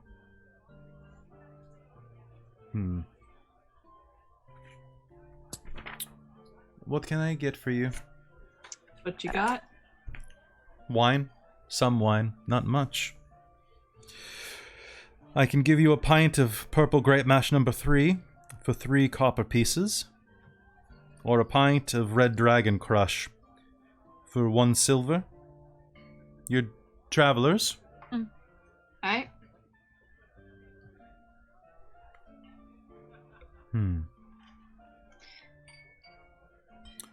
Are you looking for a place to stay? Yeah. Ideally, yes. Bed for the night is 1 electrum piece. Half a gold. Alright. Huh. Yeah, sure. Just not a common currency. And how soon can the beds be ready? Do we need to wait for sundown, or if we The pay beds now? can be ready right now. We've Fantastic. been on the road for a while. I would very much appreciate a rest. That comes with food as well. Fantastic. Even better. Shasta will pass over a gold. I will That's- pay for my room. And as you put that over, Ismark will slap down 3 gold pieces. This is on me. For your aid. Thank you. No, I thank you. Appreciate it. Perhaps your sister was tired. I think you might want to go rest for a little bit. How can I think give that's- Irina a bit of a look? Yeah, let's... And Agreed. I will get 3 of the grape smash stuff and walk back over to those fellows. Give them both a drink and sit down with mine and say, I'm new to town. Anything interesting? That depends. If you keep the drinks flowing, I can tell could you be a lot of convinced. things. What do you know New about friends. to new friends? He'll thrust a hand at you. I'll shake it. Soldar Soldarovich. Ilican Don Color by Melaga. And that's Evgeny Krushkin. These names, man. Good to meet you. What do you know about wolves? He'll say. And why don't we I'll call shrug you- my shoulders with Okay. my dire wolf cloak and killed a couple. And actually, Evgeny will smile and shrug his cloak of wolf skins. Mine's dire wolf. It's better. It looks like you're twins. Let's talk. And let's call Certainly. game there. Good. Okay. Yes! So you guys made it? Oh boy. I diffused the situation. You did. You You did. did. Are you guys... So how'd you enjoy the session? How'd that go? It was Good. good. It was Good? fun. Okay. Amy. I wish I could roll better.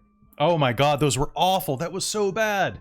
I felt really bad then rolling I have so a well plus right 4. afterwards. I have a +4 to charisma too, so it's like Ouch. Oh, man. charisma is my 18 stat. I think we need to get you a dice tower or something. Or something, because I've used so many different So at sets least- of dice, I but then I'll have get a like paper a random. one I could give to you. But All I right. like- So, Only rolled let's dice call so this many for the ways. stream right now. I just rolled a 14. So, thank you so much for tuning into the stream. I hope that you'll come back very soon. We do this every Saturday night, either this game or either Curse of Strahd or a game called The Secret of Hexeter House, which is a homebrew. We also do Dungeons & Dragons, a homebrew campaign setting called Generic Fantasy Setting, every Wednesday night from about 7 to 10:30.